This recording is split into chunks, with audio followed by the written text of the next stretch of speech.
it up, so to speak. Yeah, I don't have a gavel, so yeah.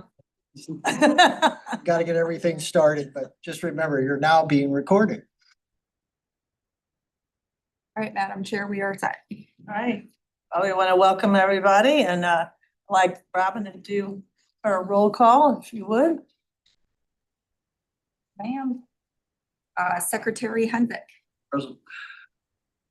Commissioner Larson, Present. Commissioner Broyles is not with us. Chair Quarternick, Present. Commissioner Burlow. Present. Commissioner Schoenfeld. Present. Commissioner Bermel. Present. Alternate Lavaz is not with us. Alternate Chair, I need to promote.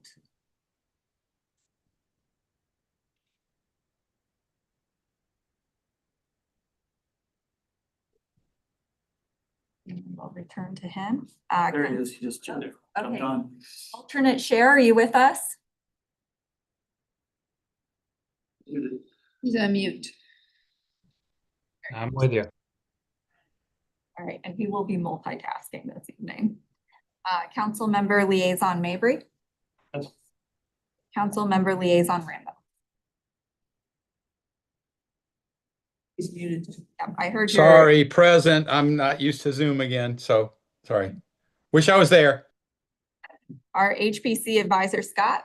Present. Our Youth Member Raghu Raman is not with us. Youth Commissioner Board. And our Wildwood Historical Society Liaison, Vaughn Gruben is not with us. But we do have quorum. Very good. Well, good evening. I'd like to wish you all a happy belated New Year. As we step into 2026 with our Historic Preservation Committee, we also continue with many projects that have had in the works for some time. Village Green is about finished up, and many Wildwood residents are anxiously awaiting the events that we will have there this year and how they will play out in the newly transformed area of our city. In 2026, we also have the upcoming 100-year celebration of Route 66. The celebration will be filled with events and festivities across 8 of our US states and along a beautiful stretch in our very own city. We're still looking for suggestions and volunteers to help us mark this anniversary and make it memorable. A few weeks ago, we had a Zoom meeting for our election of officers appointment, which I barely slid into because I was between flights coming back from Florida. Obviously, I've accepted the nomination as Madam Chair for the commission. I hope I can do as good of a job as Mrs. Stevens and Mr. Bacher did. I appreciate that you all have agreed to your appointments and look forward to my remaining time working with you all. I think we're all anticipating great things from our youth member recruitment committee. We've seen great things from our 2 youth members and what they've done so far and how involved they've been. Our youth recruits have done a lot with the historic preservation. If you've ever been to one of our tents, the events are always there helping out. So now I would like to invite one of our youth commissioners to lead us in the Pledge of Allegiance. Ms. Ford, you would be so kind. I pledge allegiance to the flag of the United States of America, to the republic for which it stands, one nation, under God, indivisible, with liberty and justice for all.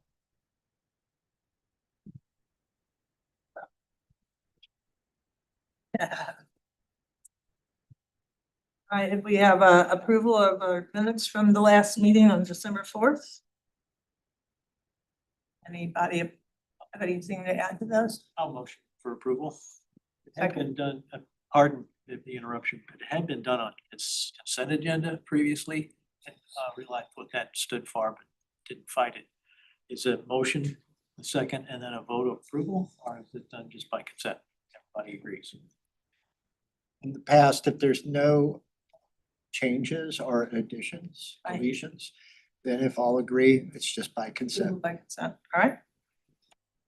All right, and do we have any public comment in the room or online tonight? Are there any individuals in the audience who would like to make comment at this time? And are there any individuals online who would like to make comment? Please use the raised hand feature if you would like to speak at tonight's meeting. Madam Chair, I see no raised hands. Very good.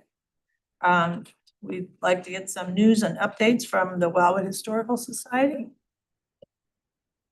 Madam Chair, I'm going to be standing in for Jill Von Gruben tonight, but she Right. did type up some comments for me to read to you. Jill says, thanks to everyone who braved the frigid temperatures to attend the Historical Society's holiday open house in December. We enjoyed sharing food and tours with all of you.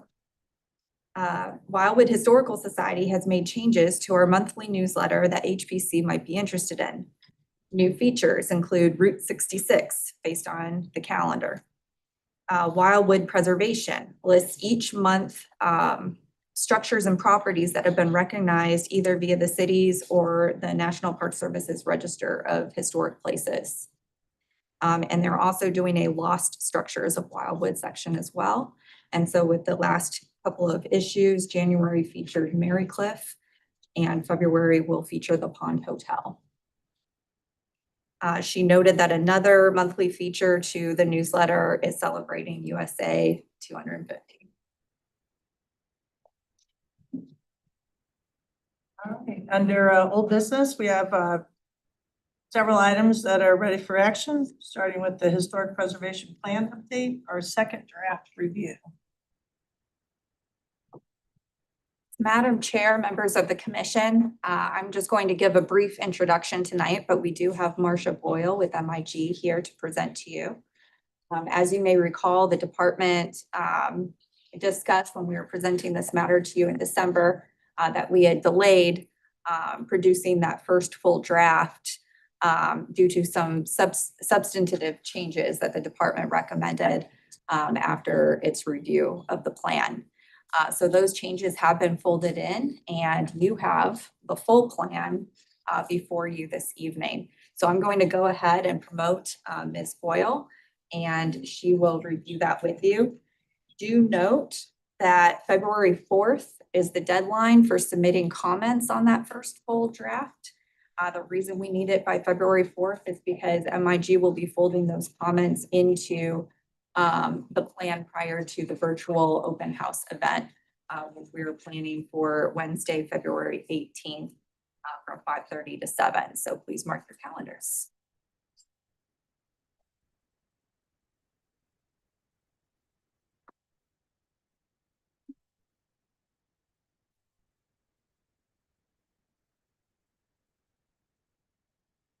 Hello, everybody. Are you able to hear me, Robin? You sound great. We can hear you. You can, okay, awesome. Thanks for having me tonight. It's great to virtually see you. I think because you all have the draft plan, it sounds like in front of you in your packets, I'll just reference some page numbers rather than share my screen so that you can kind of follow along. And I know you have a long agenda tonight, so I'm planning to spend about 10 minutes doing an overview of the document and then happy to take any questions. And then like Robin said, we'll have the next couple weeks for you to review the draft content, provide any comments or suggestions. We'll incorporate those and then be hosting that February 18th event. We hope you can all attend that. It'll be virtual, but we'll be planning both kind of presentation and discussion with some polling activities and other things to make it really interactive and hope to get good attendance from the community and get some feedback there so we can then incorporate that leading up to essentially around like late April, early May for plan adoption. So it'll move fast here, but we want to make sure to incorporate your comments and incorporate community comments before we get to that point.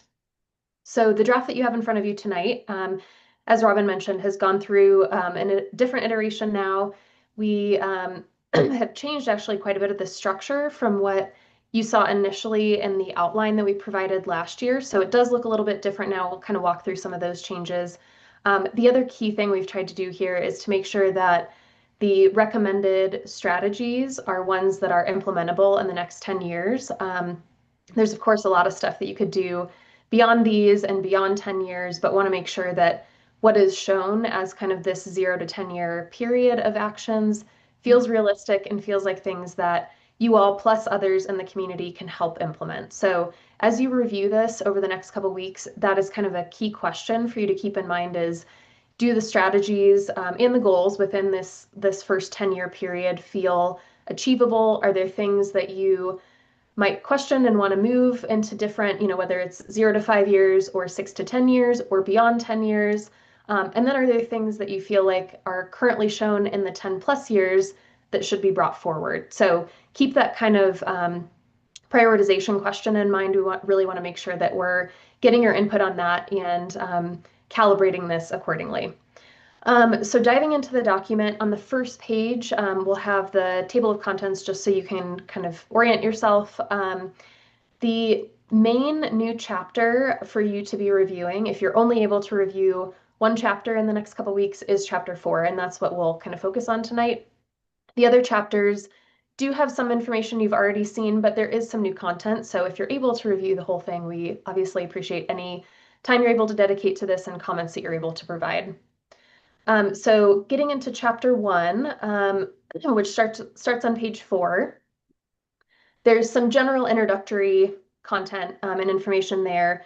The History of Wildwood section that is the second section there and is a few pages long, essentially provides a high-level context of the city. It does not get into the level of detail that the Celebrate the History of Wildwood book gets into, but it does kind of place Wildwood in different contexts in different periods of time, essentially, and gives a little bit more information about where it fit in the regional context, in the national context, and beyond. So that's the purpose of that chapter, or of that section.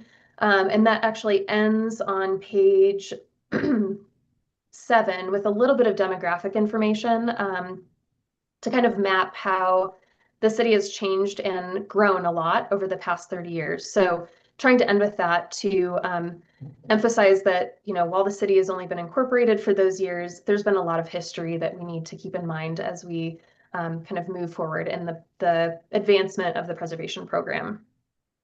Moving on from there, we have a little bit about the background of the preservation program in Wildwood. Then the benefits of historic preservation. I'm sure most of you know these benefits already, but making sure this is in the introduction so that anyone reading this kind of understands the purpose of preservation. And then that chapter ends with navigating the document. So page 11 has a short description of each chapter so that you know kind of where to go to find different pieces of information in this document. Chapter 2 is focused on the plan development. So really outlining what's been happening over the past year. This is kind of a high-level engagement summary. There's more detailed engagement that comes later, but this is kind of a high-level summary of who's been involved, key pieces of feedback that we've received, and how that's then being folded into draft plan or plan content and how to advance the preservation program. There's a few kind of visuals to map some of these things and the key priorities that people are noting, places of interest. So those are included there on page 16 and 17. And then the vision, goals, and strategic actions are introduced on page 18. And that's really the kind of key piece of content, again, for chapter 4, that is the new piece that you haven't seen, and that is really how to advance the program. But the introduction to those elements starts in this chapter. On page 19, there's a strategic framework diagram to kind of show you how these all fit together. So the vision elements are shown in green. These are meant to be kind of the North Star for any preservation action that's happening, and those are described in more detail on page 20. And then the goals that we have kept within this 10-year time frame are listed on page 19 in that diagram. So there's 3 that you can see that are place-specific, 4 that are people-based, and then within each of those goals, you'll see in chapter 4 when we get there, that each of those has 1 or more short-term actions or strategies, and then 1 or more medium-term. So that's referring to the length of time. So recommending, essentially here we've shown the total number. So 16 strategies to be accomplished within the first 5 years after it's adopted, and then another 15 to be the focus in years 6 through 10. So there's always a lot more that could happen, but again, we want to be really realistic in what is feasible to accomplish within those first 10 years. There's more included in the appendix, which we can refer to at the end of this kind of walkthrough, that if you finish everything that's listed in chapter 4, within those first 10 years, you can always bring in more actions into your work plans that you do annually. But this is really trying to whittle it down to what is realistic within those first 10 years. The rest of chapter 2 kind of, again, gives the high level of each of those plan elements. That's the focus for the document. And then chapter 3 is essentially a revised version of the existing conditions report that we produced last year. There's a lot of the same content, but what we've added to this chapter are some call outs and key opportunity areas. The first one of those is on page 24. And basically it's taking that existing conditions information, doing the analysis to say, you know, based on this information, what could happen next? And that's really the tie between the existing conditions in chapter 3 and then chapter 4, where we have kind of the new actions that we're recommending. So as you go through this chapter, you'll see those specific callouts and key opportunity areas kind of woven into the narrative of the existing conditions. So we'll kind of skim through that chapter since you've seen most of that already. Chapter 4 starts on page 41. Again, this is the new content and how to advance the preservation program overall. Page 41 includes an introduction to all of the elements that are included in there. I've already sort of noted the short-term, medium-term strategies. In this chapter, they are color-coded. Right now, I'll mention too, we are formatting in Word just for content creation. After we get your feedback, we do intend to put this into a graphic document that will still have this same narrative, but include a lot more call outs, a lot more images, links, that sort of thing. So any kind of formatting you're seeing here, like this color coding of the strategies, will be preserved as it moves into the true formatted version. But for now, we're keeping this in Word document for easy kind of review as you go through. So in each of the goals, again, there are 7 goals that we have in this 0 to 10 year time frame. And we'll just kind of go through them briefly. I'm not going to read all of the strategies for you. Can do that over the next couple of weeks. But on page 42, for instance, you'll see that the goal is at the top of the page, and then the strategies we're recommending happen within the first 5 years are shown in green. The ones that are that 6 to 10 year time frame are shown in the kind of peach color. So again, trying to prioritize what's happening at different timeframes here. And that's, you know, a mix of best practice on what should happen first, kind of stacking things sequentially to make sure that those make sense. Also things that just take longer will show up in the 6 to 10 year timeframe.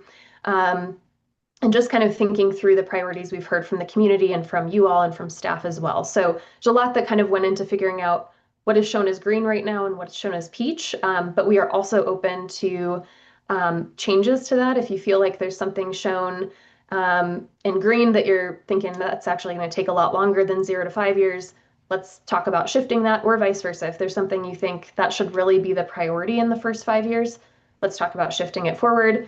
And if we do that kind of shift forward, also think about, is there something that should be shifted to a medium-term action? So kind of that moving around is something that we definitely want you to take a look at as you review.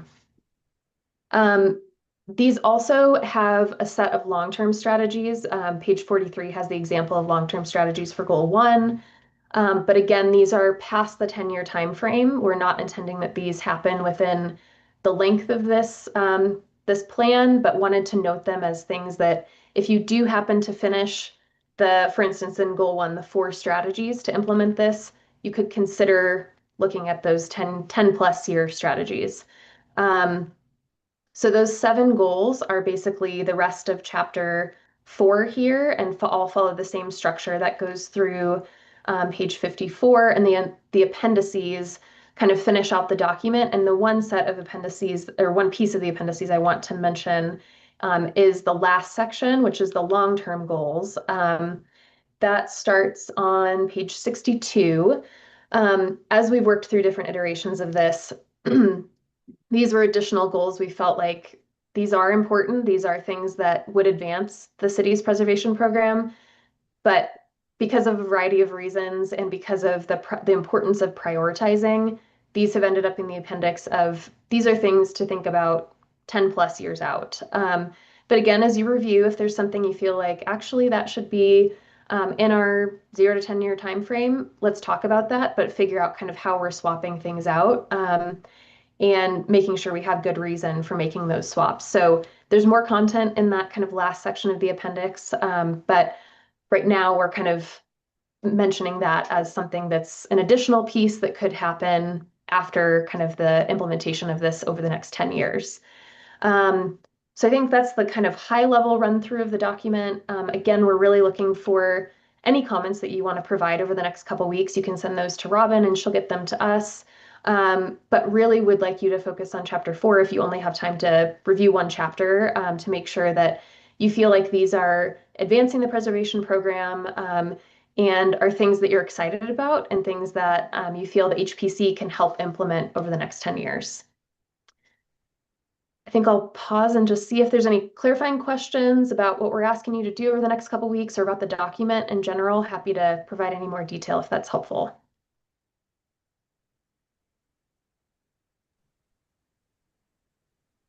I have a question.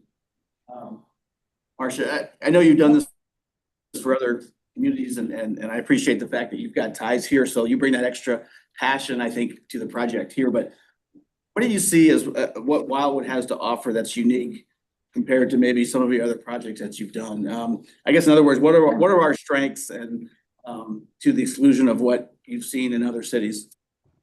Yeah, no, that's a great question. I think a really interesting thing about Wildwood that I knew a little bit of growing up there, but maybe not as much until I started this project, is the number of stories that are kind of threaded in the history of the community.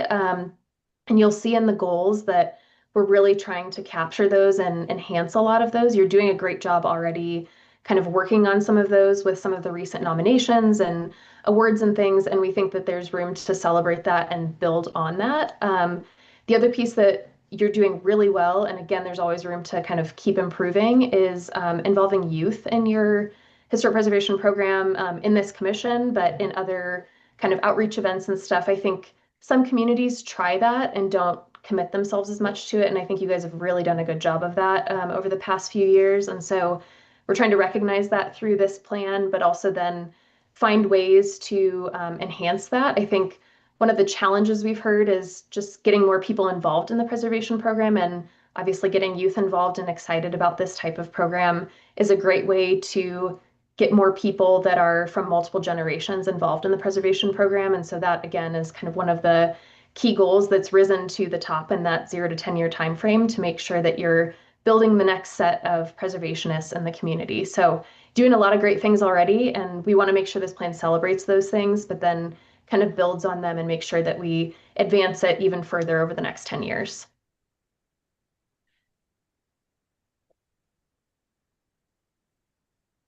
Seems to be a raised Right. hand. Oh, yeah.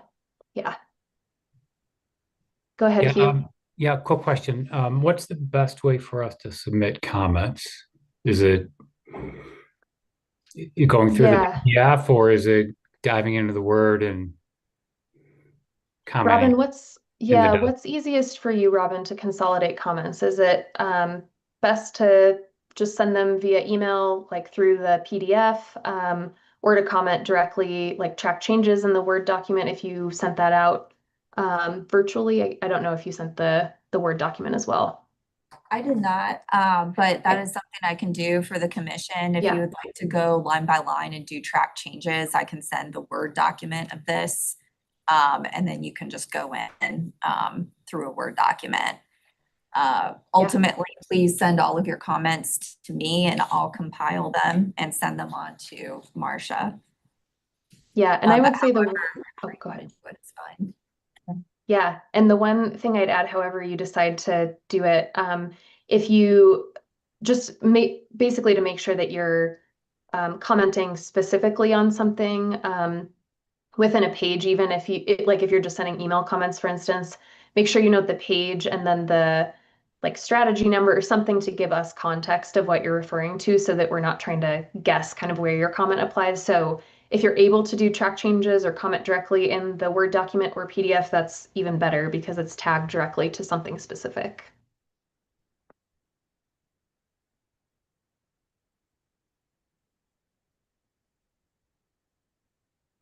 Any other questions or comments for her? Size the timelines. Bob? And maybe, oh, go ahead. Yes, for Marcia.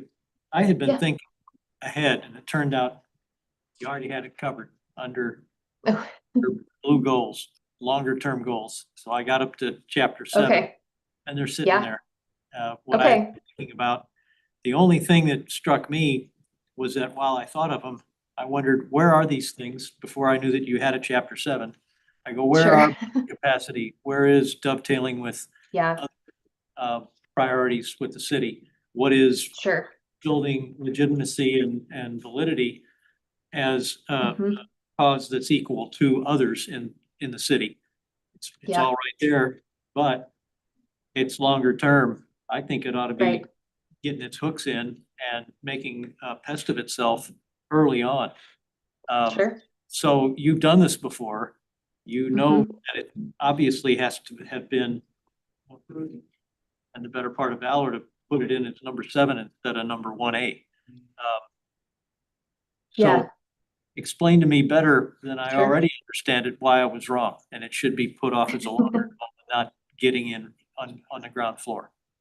Sure. I mean, I think there's validity in all of the pieces that are both in chapter 4 and then in the appendix. And so it is still a conversation. This is a draft, right? Until it's adopted. But I think there are pieces of the first 7 goals that we feel like would really drive the program forward further.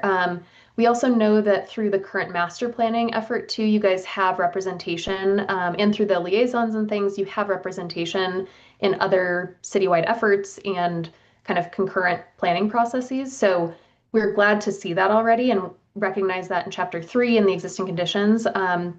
And felt like because you're doing some of that already, and we assume that will continue, we wanted to kind of elevate some of these other components that we feel like could really enhance the program farther and faster, versus kind of putting that administrative piece first.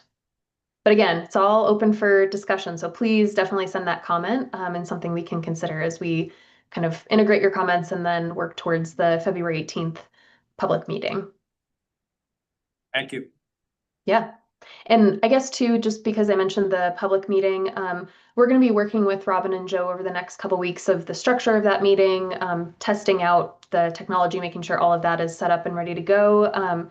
We would again love for you guys to be in attendance. And if anybody is interested in helping at all anymore with kind of polling, if we do breakout groups, any of that, just let us know. And we are happy to kind of incorporate whoever is interested in doing that. Or if you just want to come as an attendee, and be there virtually in that way too, that's more than fine, but definitely spread the word so we can get lots of attendees at that meeting.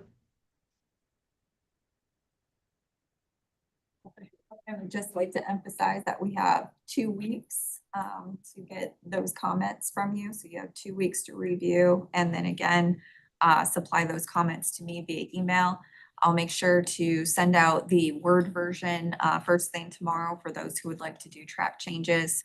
But if you would like to do general comments, just make sure, like as Marcia emphasized, that you tag it via page number or reference what you're commenting on. So they can find that.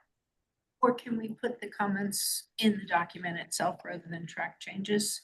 Yes. Anything you would like to do, the point is you'll have that Word document if you'd like to manipulate the document and send it back to me. Or if you want to do general comments, that's fine too. So, Debbie, so when you're talking about some of the future ideas and working with different, say, departments within Wildwood, is that outlined in this document so that we know pretty much what, what things we can have help with through other departments and what things we have to do on our own? Yeah, that's a great question. There is the start of some of that, but that is certainly something we need to build out a little bit further. And that's not just within city departments, that's also externally.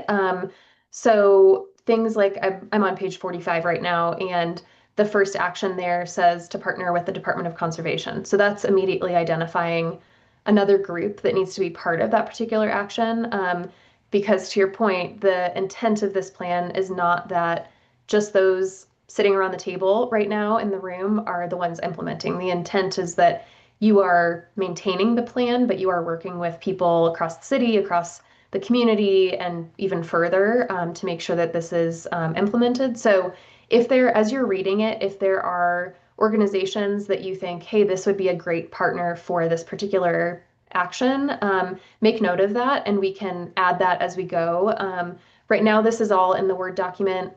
One thing we often do just to accompany the plan document, but be a kind of a tracking mechanism for the HPC and staff is to, once this is all done, to transfer it into an Excel document so that you can kind of maintain status of each of the items and keep notes and conversations and all of that. So we can definitely do that and then also be noting who are the key partners for each of the actions so that you know it's not just the HPC and staff that are implementing.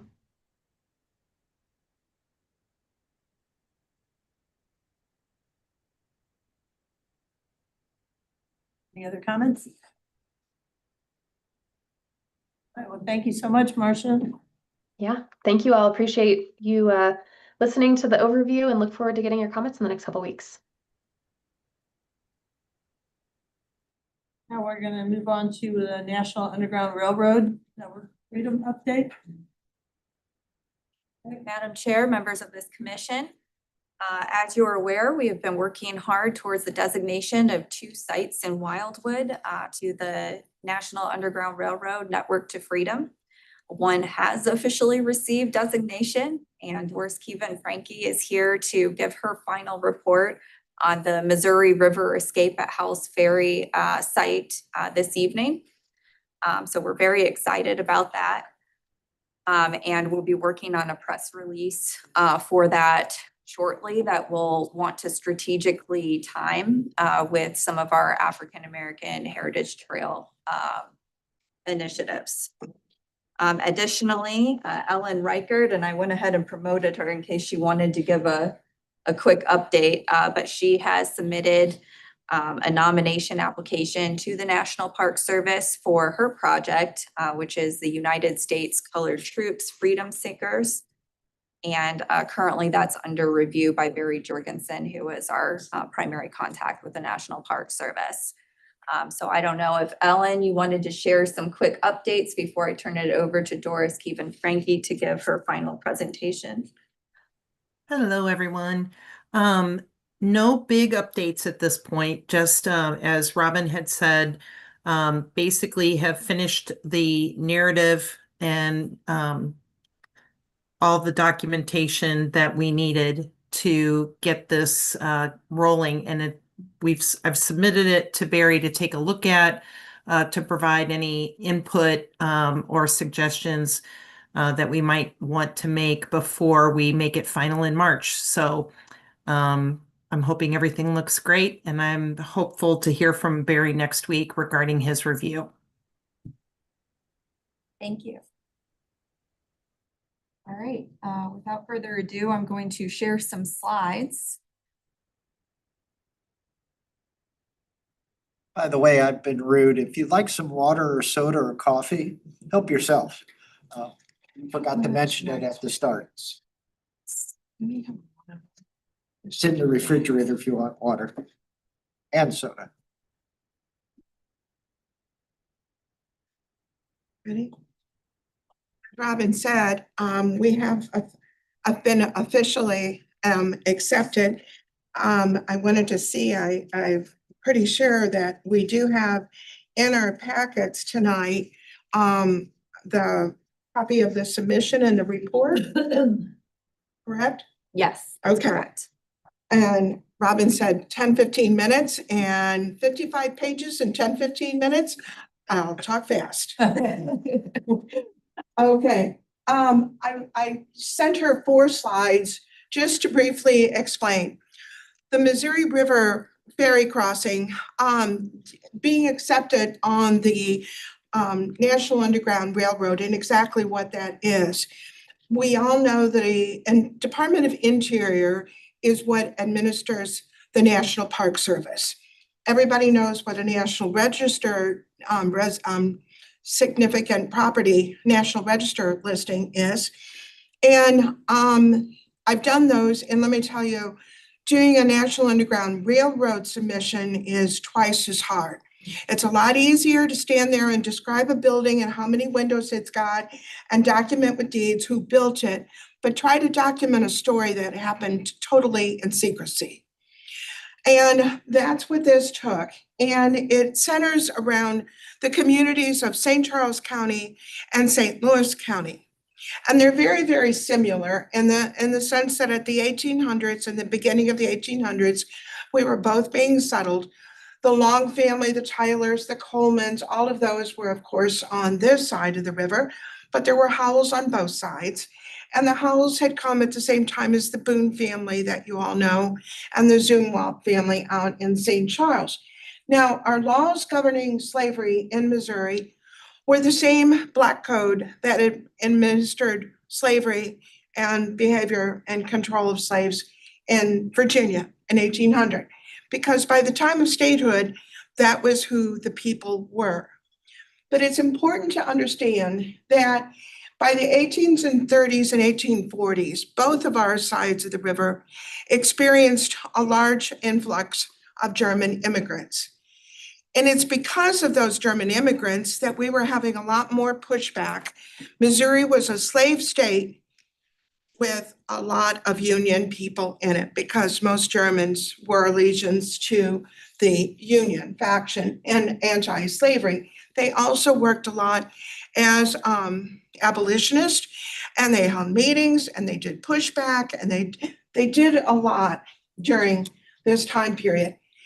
Now, by 1850, all of that had been pushed back and forth, and 1850, the laws were becoming even stricter and permitting slavery, in the sense that if a slave had left his enslaver, if he had done something for freedom and he had tried to escape, well, the thing was, by law, anybody helping him or abetting him or doing anything to help him is also subject to a lot of punishment as well. They were required by law to return them to their enslaver. That's important for you to understand and remember tonight. So I'm going to take you back. I don't remember what 4 slides I sent. These are the glossary of the National Underground Railroad. We hesitate to use the word slave. Slave is a noun. Slave denotes property, and enslaved is a verb. These people's lives made them what they were. And as property, as the term slave and as property, it is so demeaning. And that's one of the things that I love about the National Underground Railroad is the glossary that they suggest that we use. Now, what had happened here starts on a night in January in 1863, very, very similar tonight, very cold. And what has happened is an enslaved man named Archer had been visiting his wife, and he had overheard a meeting of secessionists in the back room of the general store at Naylor's store. This is in St. Charles County. It's a place called Darden. Today, you all know it as Darden Prairie. You might even think of Wing Haven, but it's this side of Wing Haven, and it's past Cottleville.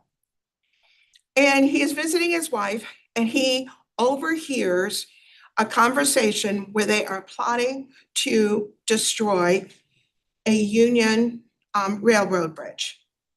They want to saw the timbers. They have guns and ammunitions stored in order to, when the bridge collapses, because of the weight of the next train, when the bridge collapses, they're going to attack. So this is what he overhears about, which is something that, you know, we all ask ourselves, what would you do in such a situation? And this enslaved man went and informed, because these were Germans, the Union troops, and they were stationed at what is called Fort Peruque, which is about, it's west of O'Fallon and it's east of Wentzville in St. Charles County, just on the north side of Interstate 70. And that's where this bridge is. This fort had been erected the year before just to protect the railroad. It's a vital link. Across this bridge goes Union troops, supplies, money, food. This is an important link, and Archer knows it. He takes a chance, and he informs. He returns home. Nobody knows who is the informant. However, the Union Army does discover, just as he has said, that there are arms and ammunition stored at Captain Campbell's house. Well, this gives credence to his report. Well, what happened next for the next month is very important to this whole story. At that point, no one knew exactly who was the informant. Everybody is living in fear. The community is in turmoil. One slave, an enslaved man from the McClure household, had actually been beaten the week before and had died from his beating. Everybody is in turmoil, and Archer has learned that they are scouting to different properties and farms, and they are interrogating, and they are looking for the informant. He learns this and he sets out. Now, he falls in with some other men who are also, just like him, trying to escape what's about to happen. Everybody is suspect. Everybody is being questioned. They are looking for the traitor. And he falls in with other men from the Bates family, the McClure family, and he is enslaved by the Pittman family. Now, they go down on February 15th to the Missouri River at what is on that side of the river is called the Howells Ferry. It's called the Howells Ferry on this side of the river too. Earlier on, in the earlier 1800s, it had sometimes even been referred to as the Cottleville Landing. Cottleville was founded in 1837, but Daniel Boone and them, as you know, have been there since 1799, and so have the Howells. And the Howells have owned this land, and they've owned the land on both sides. The other family that's mentioned in all of this is the Bates family. And the Bates family is the same family that you know as Frederick Bates, who lived at Thornhill, here on this side of the river, had died here. His brother is named Edward Bates. He lives in Darden. He's a very key component to this whole story. He is Lincoln's Attorney General during this time period. And these families are all a mix. Sometimes people are what's called haystackers. They're referred to someone who looks like or gives appearance as being on one side, but is really on the other. This is Missouri at that time. So these men, on a cold February night, February 15th, on a night with very little light, have headed to the river. Supposedly, there are 16 of them. And these 16 men have taken and whoops, I'm going the wrong way, and gone down to the river where supposedly a white man has secured a boat for them to help them get across. This is the house where the guns were stored. Now, supposedly a white man had enticed them in order to do all this. I don't think it took much enticement with what was going on in the community at that time, that you had to flee for your life or else be beat. And they wanted to know who was the informant. They were angry, but this crossing had been used for a number of years. I have reports from as early as the 1840s and 50s of enslaved people using this as a route into St. Louis County. So they come across the river at 3 a.m. on a Sunday night, and they make their way across.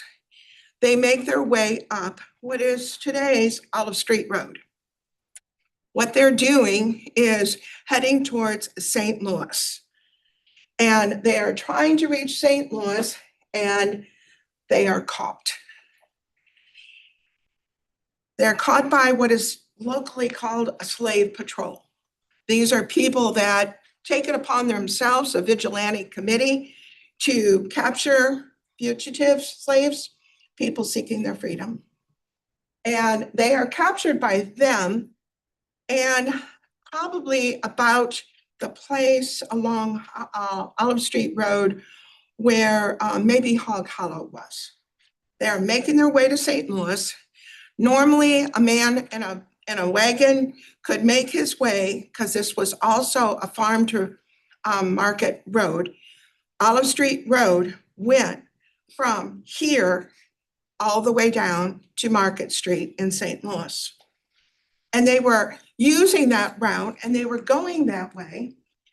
And when they're captured, they're all taken back to a two-story inn roadhouse at the ferry landing. Miraculously, Archer Alexander is able to escape that and escape from it. The whole story is in your packets. And he is able to escape.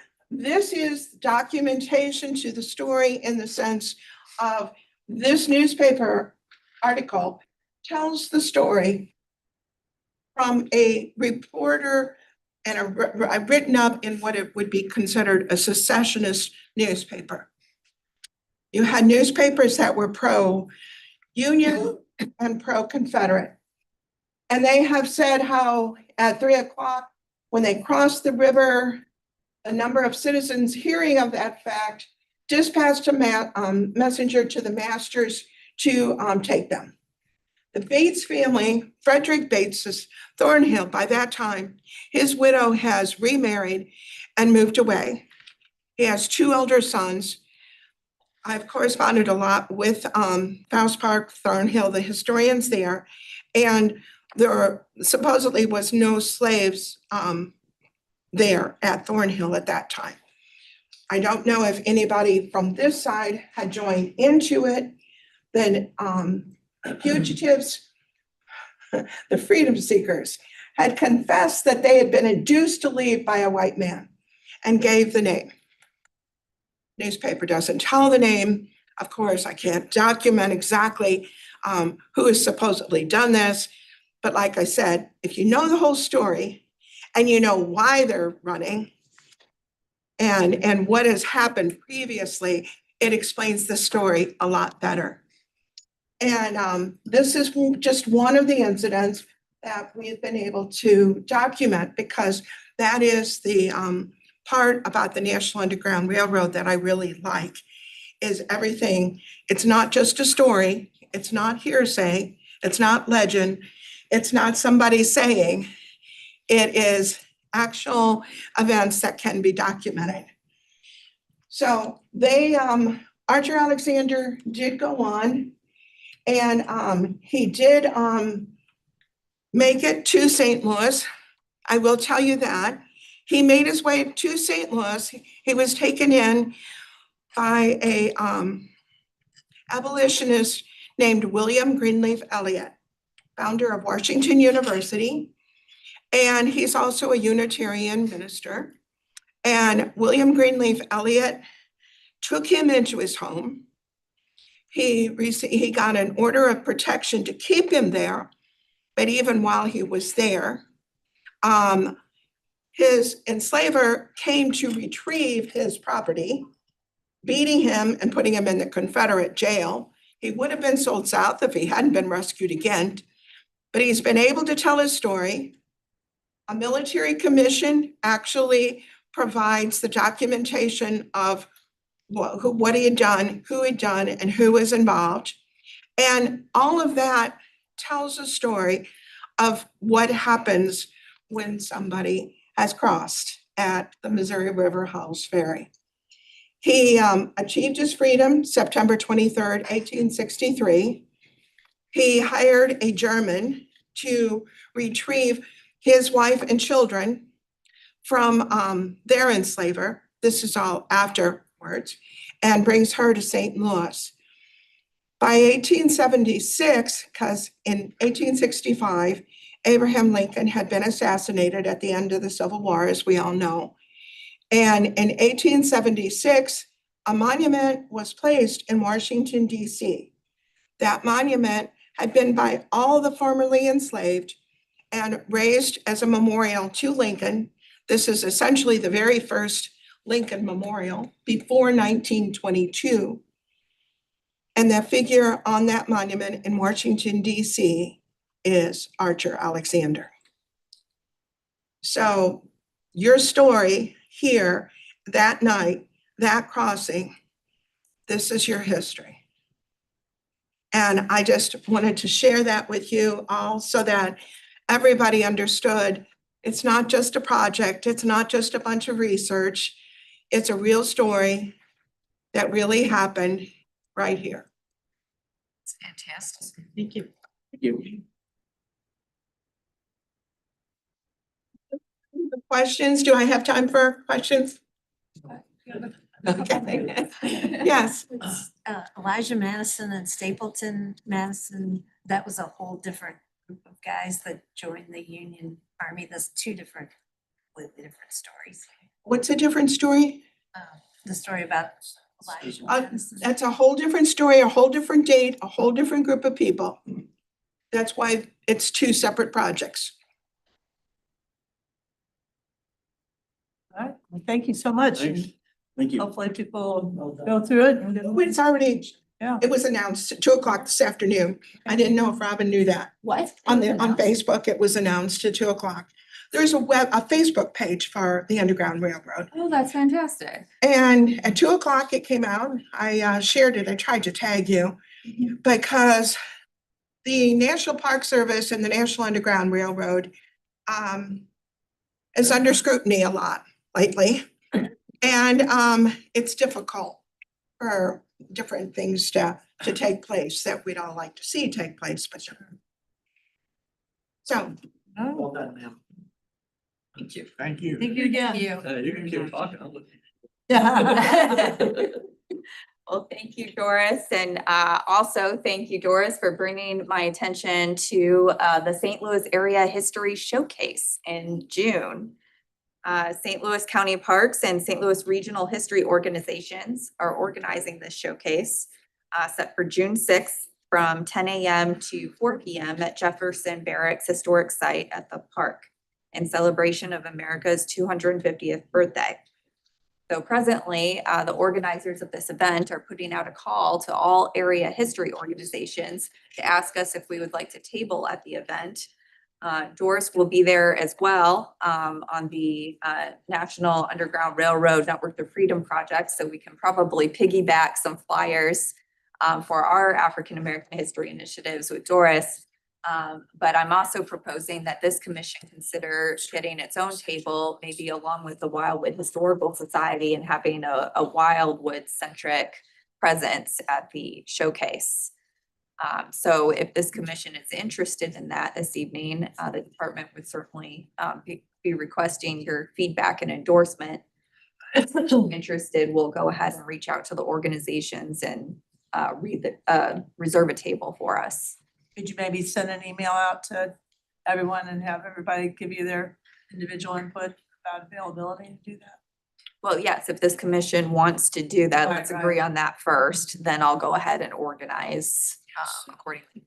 I think we should be there, you know, maybe at least a few of us, hopefully.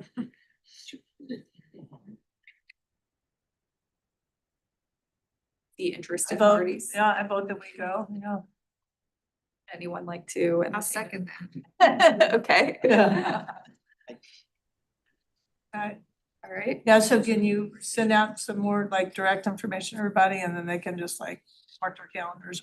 Will do. Is there a cost for us to go? It's free. Just bring promotional materials. And it'll be an opportunity also for us to network with other area organizations as well. So I think that's another a value to attending and putting our presence out there. Now, would this be something we could get our brownie points for? Like, you know, we're supposed to get our history points. I don't know that this would qualify for that. Unless there's a, you know, an approved presentation at the showcase Right. somewhere. I'm not sure what types of activities they might have. Okay. But I think it's more about, again, it's putting our presence out there in the community, introducing the area to Wildwood history, promoting our Route 66 events, and also hopefully networking with some other organizations that might be able to help us in our work as well. Finally, under this item, I'd just like to announce that the State Historic Preservation Office has put out another call for the Historic Preservation Fund. So that is still alive and well. So this would be for the 2026 fiscal year. They're anticipating awarding around $400,000 this year. Individual awards are generally capped at $50,000, and SHPO will usually supply 60% of the project budget, and then the city needs to match that 40%. So that's what we're doing presently with our citywide historic preservation plan. The Historic Preservation Fund is funding that 60%, and then the City of Wildwood is funding the other 40%. So what we'd like to propose is in this round, we go ahead and submit an application for our African American History Trail initiative. Because we are proposing that we kick that off this fall, and that will necessitate the development of a master plan for that initiative. So if we can get that 60% funded, then we're well on our way for that project. So if this commission would like to endorse us to move forward with that, then we'll go ahead and start the pre-application process following this meeting. Yeah, sure. Motion already? That would be wonderful. All right, did you motion for it, Bob? Okay, second? Second. To take a vote? Yeah. Madam Chair, if we can call for the vote. Oh, okay. Spread the vote part. I know the vote. All right, everybody in favor? Aye. Aye. All right, thank you. Yeah, we have some speakers here about the JP Connell House. We're gonna move them up on the agenda so they can speak next.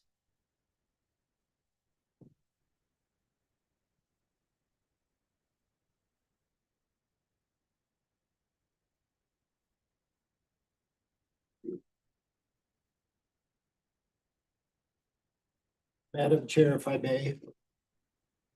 The gentleman that is attending tonight is Terry Gruey. Christine Gruey and him now are owners of the JP Connell House and the property associated with it. Mr. Gruey and his sister have been working through some ideas about the incentive package that would further the restoration and retention of the JP Connell House. So to Mr. Gruey, thank you for being here tonight. Yes. Thank you, Madam Chair, for letting me make a few comments. Okay. Thank you for having me. I'd like to start tonight with the ask. The ask is, I'm asking that a motion be made in a second, and then you all unanimously approve what I'm proposing tonight. And here's why. Few things have been mentioned, and some will say it's karma. I don't believe in karma, but I do believe in the Holy Spirit. And the reason that I'm here tonight, instead of next month or whatever, I have to give it up to the Holy Spirit, because I'm sitting here and I'm looking at this information. 10-year plan, 20-year plan. Forget about that. Tonight, you guys can make a significant difference in the city of Wildwood. Not 10 years from now, not 20 years from now, tonight.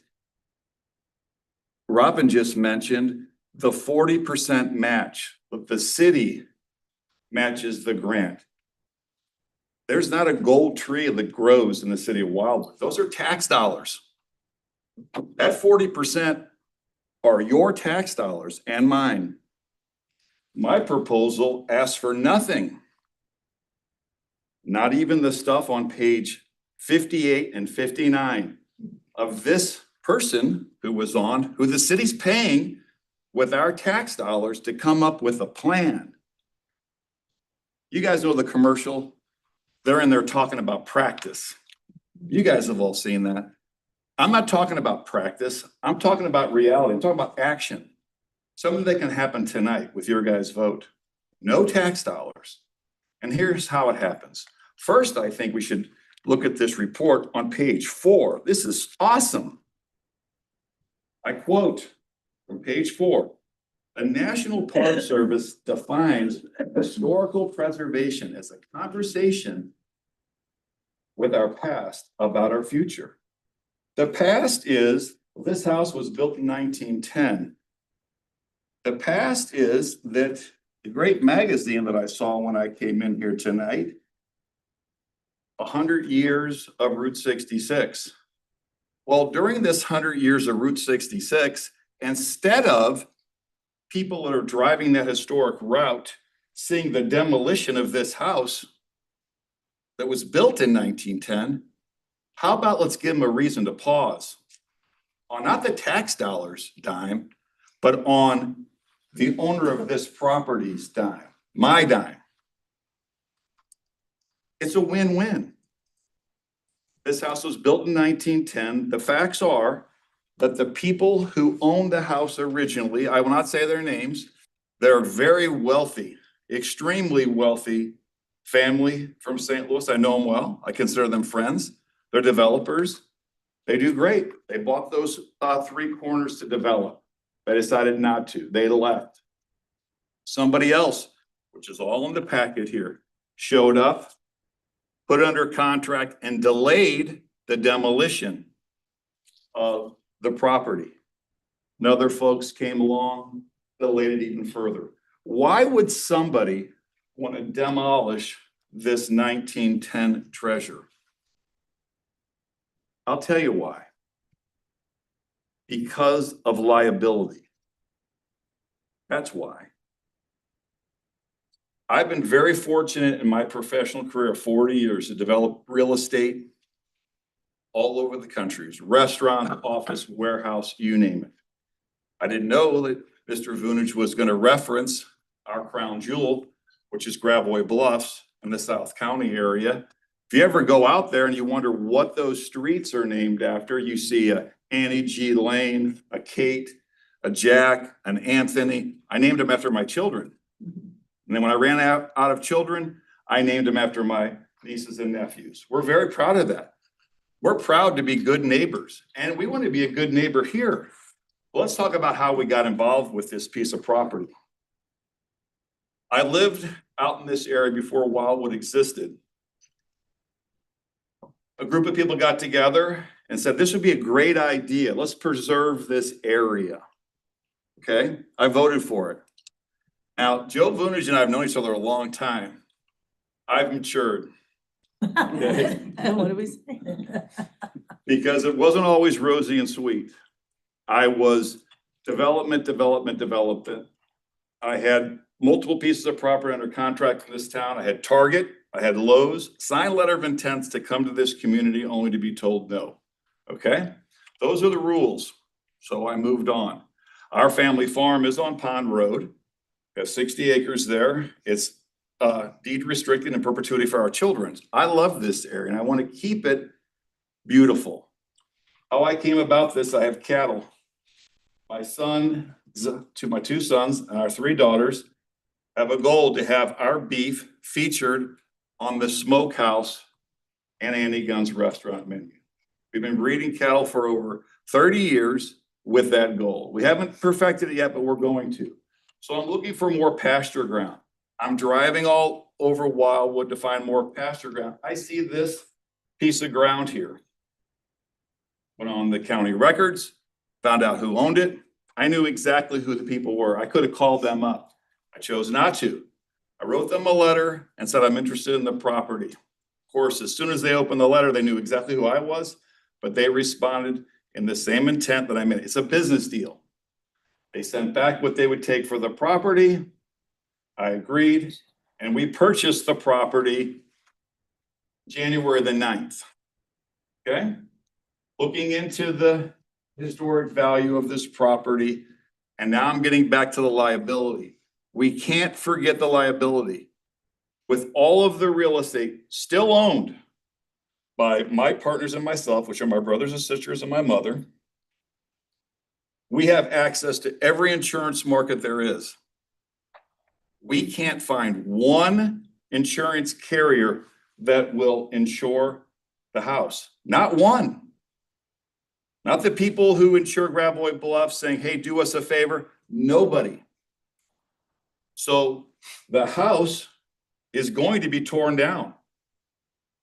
Unless the city and all of their 10-year and 20-year plan sees the wisdom of this, which is we're requesting R6A zoning for this portion. Now, if you add up the, I gotta get my glasses on here, pardon me. If you add up the 5+ acres and the 10 acres, that's 15 acres. The whole parcel is only 14 acres. But since we don't have a definite plan, we want to give ourselves flexibility. One of the plans is to make this area, this 4 to 5 acre spot here, sort of a tourist attraction for all of the homes in the city of Wildwood that may be tore down. There's other historic homes that could be moved here and placed on a lot here. So you're looking at the 1910 house and other homes, barns, whatever. We could utilize this area for that down the road. The first step, other than securing insurance, which I have a binder for liability only for 30 days. Every 30 days, it's going to keep coming up. Is $50,000 to preserve the asset. Not the city's money, not the state's money, my money. I'm going to invest $50,000 in preserving this asset. This is a win-win. How many times, how many nights, how many hours have you dedicated to preservation of historic significance in the city of Wildwood? Tonight, you can make a difference and you can do it. You can save this house. What I'm telling you is a fact. You can meet me at my office. My cell phone number is 314-581-4216. I'll show you everything I just said. We cannot get insurance. And I'm not going to risk everything that I've worked for because some high school kids decided to go in there and do something. I was a high school kid once too. So with that being said, the only thing you have to do to preserve this house, okay, is to give me the zoning here. Now, do I know what the plan is going to look like? No, I don't. Am I going to invest tens of thousands of dollars in coming up with a plan to try to convince you guys? No, I'm not going to do it. I've done this from Olivet, Missouri, city of St. Louis, you name the place, I've done it.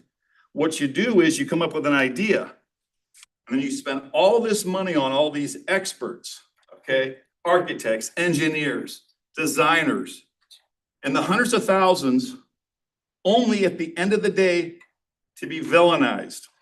Oh, Gruey got TIF. Gruey got a community improvement district. He got all this. All I ever did was participate in the rules that were on the table for anybody. Anybody could have done it.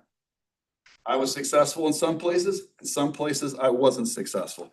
Tonight is not a success for me. It's a success for the city of Wildwood and all of your time that you've invested. This parcel of ground, this 10 acres of ground is bordered by what? A highway. It's a noise factory. Whatever we do here, okay, if it's a structure of 10 foot or taller, is going to be a buffer for everybody back here. That's a fact. I don't have to do a hire Vibertech, who we use for our sound studies, to prove that. We're all smart enough to know in this room, if you put something up 10 foot tall, on the other side, it's gonna be quieter than it was. Not to mention the landscaping, and whether there's natural buffers here because of the highway right of way, we can't touch. All those cedars are already gonna be preserved the way they are. I'll be happy to answer any questions. This is not, if my wife was here, she'd say, Terry, your tone is your delivery, because I am that guy. This isn't a threat. I can graze cattle there right now, fence it and graze it. That's why I looked for it. And the people who decided to sell it, they're liquidating some things, and I just happen to be at the right place at the right time. It'll be on with my goal, but I will not carry that liability. I won't. Because there's worse things than a lawsuit that you eventually win. It's public perception. Terry Gruey knew better. He knew he shouldn't have had that abandoned house there. He knew better. And those kids from Lafayette, Marquette, St. Louis University, DeSmet or whatever, he knew better. It's called an attractive nuisance. I'm not gonna have anything to do with that. So tonight, it's not Terry Gruey who's gonna decide to keep that house or tear it down. It's you guys. It's your decision. And if what you do is truly a passion, like Mike heard, if this is your passion to preserve historic value inside the city, it's a no-brainer. Because the city still gets to approve the plan. You're not giving me permission to do anything other than go and market it to somebody who can come up with a plan that the city of Wildwood will approve. No-brainer. If I could make a motion, I'd make it right now. Any questions? I'll be happy to answer any questions. My favorite color is the color green, but we can start there. I've been married for 34 years to the same woman who dated me for 6 years, so she knew everything about me. No surprises. Is that Kate? Is she here? Kate? That's Kate Gruey. She's my favorite. People say you shouldn't say that about your children. They shouldn't say you have a favorite, but I've done it ever since she was about 4 years old because it gave all the rest of the kids something to aspire to be. Just be just like Kate. So yeah. Or be pissed. I didn't know, yeah. I guess some of my children are watching me tonight on the Zoom or whatever that So is. Joe, the 10 acres he's referring to right now, what is that zone? Is that zone 3 acre minimums or what is? Yes, it's zone NU non-urban resident district. So with 10 acres, there's 3 lots there. Yeah, and he's proposing to do 1 acre lots or what is his proposition? On a portion of it, the initial discussion I had with Mr. Gruey, Robin and I, we talked potentially about 4 to 5 1 acre or so lots In this area right in here. the vicinity of the JP Connell house. And Mr. Gruey made no bones about it. He said the rest would be R6A. That's a multiple family district. The R6A is the most intense residential district the city has in its zoning ordinance, which means potentially. Just do the simple math. 10 acres times 10 units per acre is 100 apartments. That's worst possible case scenario. That's the worst, and that's my job, just as I understand. So what I'm seeing is, yeah, but you don't want the 10 acres to be 3 acre minimums. Now what happened to your cattle? No more cattle? I can find other places for cattle. I'm happy to do the cattle here, but when the truth of the matter is, like I said, I've softened, I've matured. The idea that I would ever pass up the maximum opportunity to make, I'm a capitalist, okay? That I would ever pass up the opportunity to make the most money I possibly could on a piece of ground. That's what I did. I'm 62, I'm retired. This is where our family farm is gonna be here. My sister Christine has 100 acres in the city of Wildwood. I have 60 over on Pond Road. We're gonna be here. So this is an opportunity, but it's not an opportunity without cost. I mean, to rehab this house into something that would be livable or usable, it's $500,000 if it's a penny. I mean, there's asbestos inside this house. I mean, there's a lot of work here. I didn't go through all first phase one of $50,000. You have to put a roof on this. I mean, every single winter, we get the 10 inches of snow. I've already tarped it. Okay, hire people to go there, $3,500, people to put tarps on the roof, so it wouldn't just continue to get worse and worse and worse. But get a roof on it so it can stay dry, get electric there, so we can run dehumidifiers and we can run tools when we get approved to do what we're going to do. It's a process. I should have done this. I really thought that Robin was gonna do this, but She's got a lot on her plate. she got a lot on her plate. The only reason why I thought that is because I know that when we discussed that you guys had taken pictures of the building before. So if you guys aren't familiar with the building, So that's what I was gonna ask. Is this a building that as a committee, we were gonna go and look at for any reason? if you just show the front porch, can you do that, Robin? I think we've all been there. Oh, okay. Yes, we did visit the site when St. Albans Properties submitted the demolition request. Okay. And that's kind of what started this lengthy process. We were able to convince the owner at that time to delay the demolition while we tried to find either a potential buyer or some incentives that would entice them to move forward with That's the picture restoration, right there, Robin. rehabilitation, et cetera. Ultimately, there was an intervening entity, the Wildwood Property Sanctuary, that I think had it under contract for a very, very short period of time. And then that fell through. And then as soon as that contract was no longer in place, St. Albans Properties came back and wanted to restart the process for the demolition. If I may, here is also a reason why, again, look, I know what I'm doing when I'm, it's kind of like I'm putting the screws to you about if you have a passion for this. I know you have a passion for this, that's why you guys are here. My intent is just to make sure that you understand the urgency. And this is what this is here. These columns right here on this house, because there hasn't been a roof on that, this column right here has been infiltrated with water. I don't know if it's gonna be this winter, next winter, but the freeze thaw is destroying this.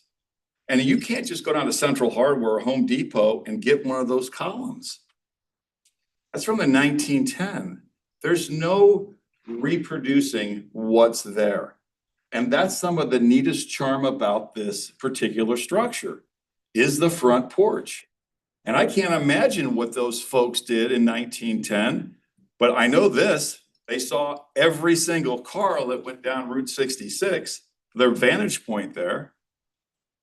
So time is of the essence. I mean, my family has had a construction company for over 40 years, so there are timbers that could be milled to replace that type of column. It's a stone. Oh, that's stone. Yes, Okay. it's not. What is the, this will be a residence, what will be the use of the building? I don't know. And what would, it would be on 4 acres? And what would the zoning of that be then? 1 acre lots. This area would be 1 acre lots. And how would that fit on, how would the building fit on that then? Well, that would be something that we would work on together to make sure this has a prominent spot on the property. Well, he mentioned something about using that parcel to put other historic buildings on that we might get relocated there, which, probably would not, I don't see that as being a far-fetched idea. That might be a nice concept, but not for the trade-off of 100 apartments. Well, I love Joe Vunich, yeah, but 100 apartments, even Joe knows that's a stretch based on all the landscaping, all of the parking and the MSD requirements. You wouldn't have 100 apartments there. Right, it's just an example. Yeah. But apartments would be what we'd be looking for, yes. There are a number of deducts that go into a development of a site. If it's not stormwater management, it's our required public space. There's a number of things. Right. But if you want to, and I don't mean the term inappropriate, you want a gross number, it's around 100. And that's, as I explained to Mr. Gui in a recent text, it's a very difficult proposition and a proposition that the department is struggling with. So from that Because that's perspective, all 3-acre minimums out there, right? it certainly is. The only thing that breaks that pattern are any of the institutional uses and the Glencoe Post Office. Right. And Tom Kelp's yard, Yes, okay? the So non-conformity. who knows Tom Kelp in this room? It's probably grandfathered in, is that right? Well, that's Tom a, Kelp's. that's a yes and a no. Part of it was, and then the city of Wildwood expanded their lot there. Tom Kelp's a personal friend of mine, was the best man at his wedding, okay? But let's don't hold back here. It's a dust bowl. So you have these 3-acre minimums of a house. Tell me somebody here who's gonna invest in a 3-acre house lot there, build $1 million, $2 million house with these factors: dust bowl and an interstate. It's not gonna happen.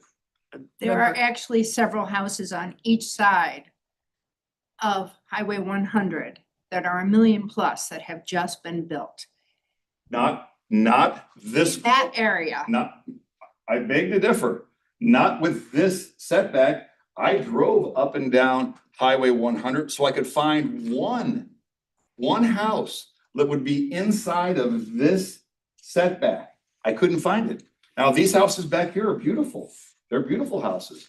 And there are houses along Highway 100 that you can see, but they're further back than from here to here.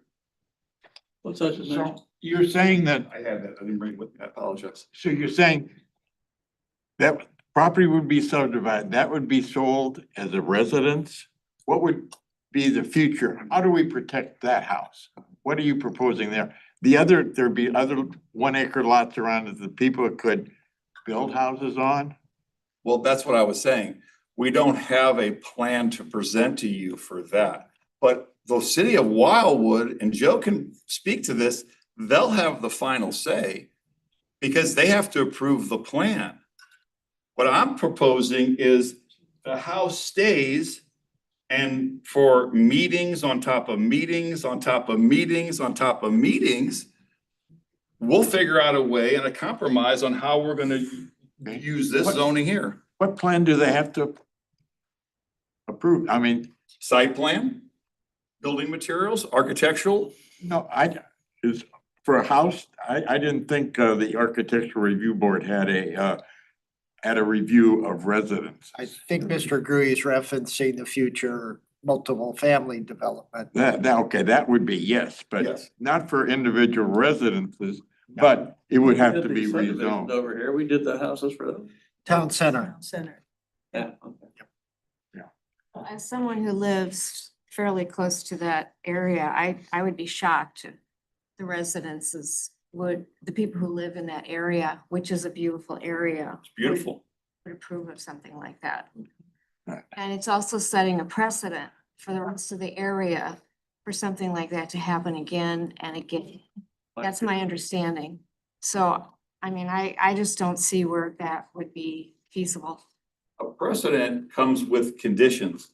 So if there are other tracts of ground in the city of Wildwood, I only know of 12 because Robin told me there's 12 other structures in the city of Wildwood that has historical relevance that could be on the National Historical Registry. 12. And I'll bet if I took the time, none of the 12 have this type of an opportunity as far as acreage. So you could pay for this. You could have this treasure with, I'm not an apartment developer. So whoever came in and submitted their plans to the city of Wildwood, Joe, best case scenario, they're breaking ground in two years. You know, that's a long time that's gonna take for them to get through that. I just think that when we talk about precedent, we have to make sure we're talking about apples to apples. And I haven't researched all 12, but they know all 12. I don't believe there's another situation that's like this, where somebody's gonna come in and say, hey, we don't want any tax dollars, we don't want any matching grants, we don't want anything. We want the ability to profit on this so we can restore this. Anybody done the feasibility study for apartments on that piece of ground? I know it's a good one. only because of the ground that we've sold to other apartment developers. Do I think that somebody will be interested in purchasing this based on its proximity, on its in and out? Absolutely. There's very few places along Manchester Highway 100 that have the access that this does. Very far out there. So Rick? Go ahead. I apologize. Not at all. So at the start of Mr. Gruey's presentation, he asked you to basically give him an R6A zoning. That's not the process per se. I thought I had explained it to Mr. Gruey. Tonight, you're getting an introduction, but this only works if you all recommend to City Council the historic land use category of the master plan. Master plan precludes anything that we've talked about tonight under the non-urban residential area, the land use category. If you are inclined, the next step is to consider applying the historic land use category of the same master plan to this property. Then the rezoning can be considered. So part of that is the historic land use category can only be applied if the historic asset is on our local register. So Which it's not. I assume that's part of the protection, but as we know, no historic building or structure or asset is truly protected, even under the National Register.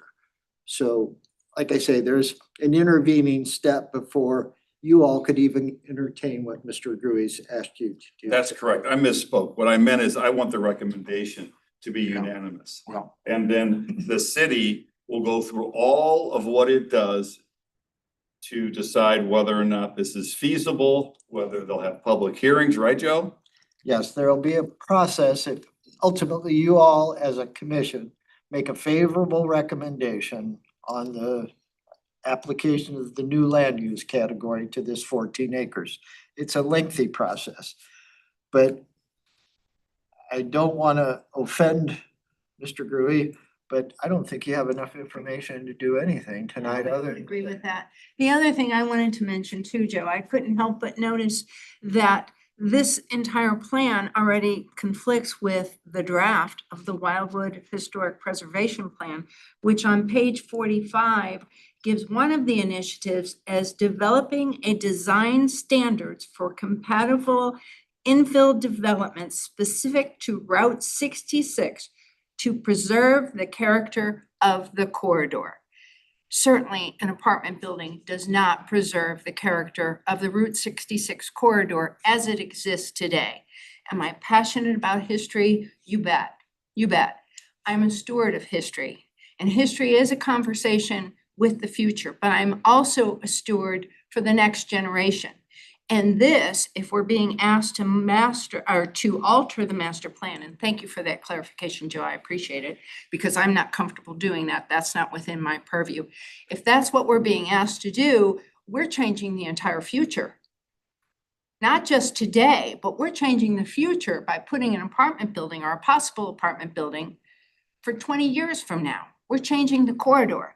And I'm also right around the corner from that. And I know for a fact that the people in the area would not appreciate it.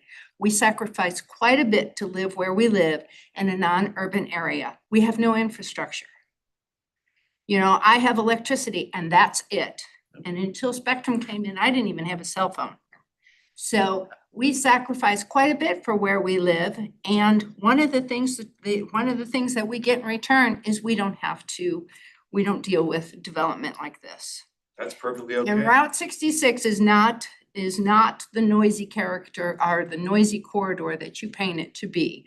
So I'm also, like, you're very passionate about your business, so am I. So in any event, those are my comments. So I would appreciate further information that we can mull this over, because this is a very serious matter. And If I may address one thing. certainly. The future. Okay. The future also looks like this. 14 acres with cattle grazing on it and no 19 townhouse. That's what the future looks like too. If somebody here knows an insurance person that will ensure this, give me their number. There's 2 other developers who already tried to save this. I'm not trying to offend anyone. I remember I said, I love it out here. My farm's out here. My family's going to be out here for years and years and years to come. I have just electric too at my farm. So I am passionate about keeping things the way they are and being respectful to the past. That's why I have this plan.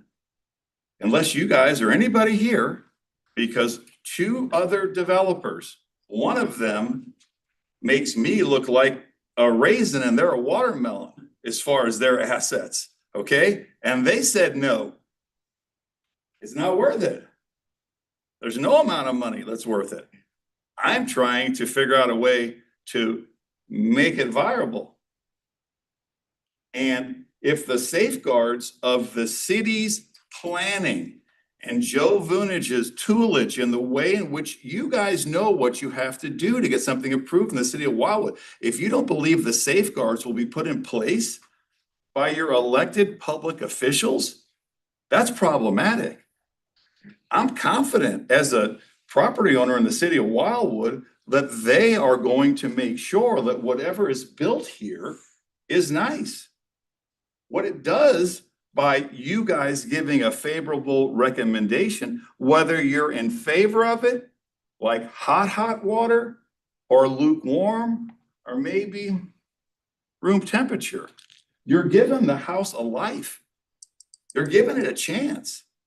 But by saying, we're not going to vote on it, and no, my insurance, the liability that I have, ends before your next meeting.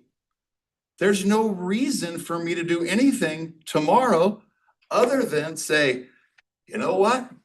I did my best, which I don't agree with, doing your best. I'm doing what's required. What's required is me being a good steward of this house. If you guys say no, that's on you, not me. Well, just to put perspective, later on under the agenda, we'll talk about a moratorium that's in place via our city council on any demolition request. There is an appeal process, but that appeal process at its most quickest pace would not be till March. So my appeal to Mr. Gruey is we have another Historic Preservation Commission meeting in February. It would require you to extend that rider one more time at least. Otherwise, you can submit your application for demolition.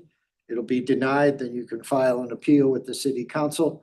But until the historic preservation plan is complete and adopted by the city council, the Department of Planning isn't issuing demolition permits. So I would ask that you at least give this commission and its support people chance to at least kind of mull over what you've said. I've already told you it's a difficult request.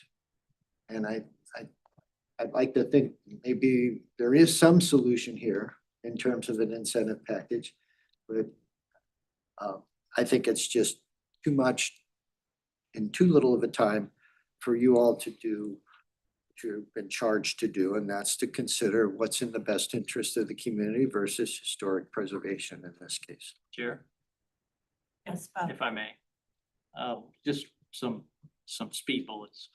And then I will make a motion. Won't be the motion that's being requested. Councilmember Rambo also has comments if you wanted to wait to make a motion. Very well. The guardrails for protection at non-urban level are not legally enforceable for an R6A zoning.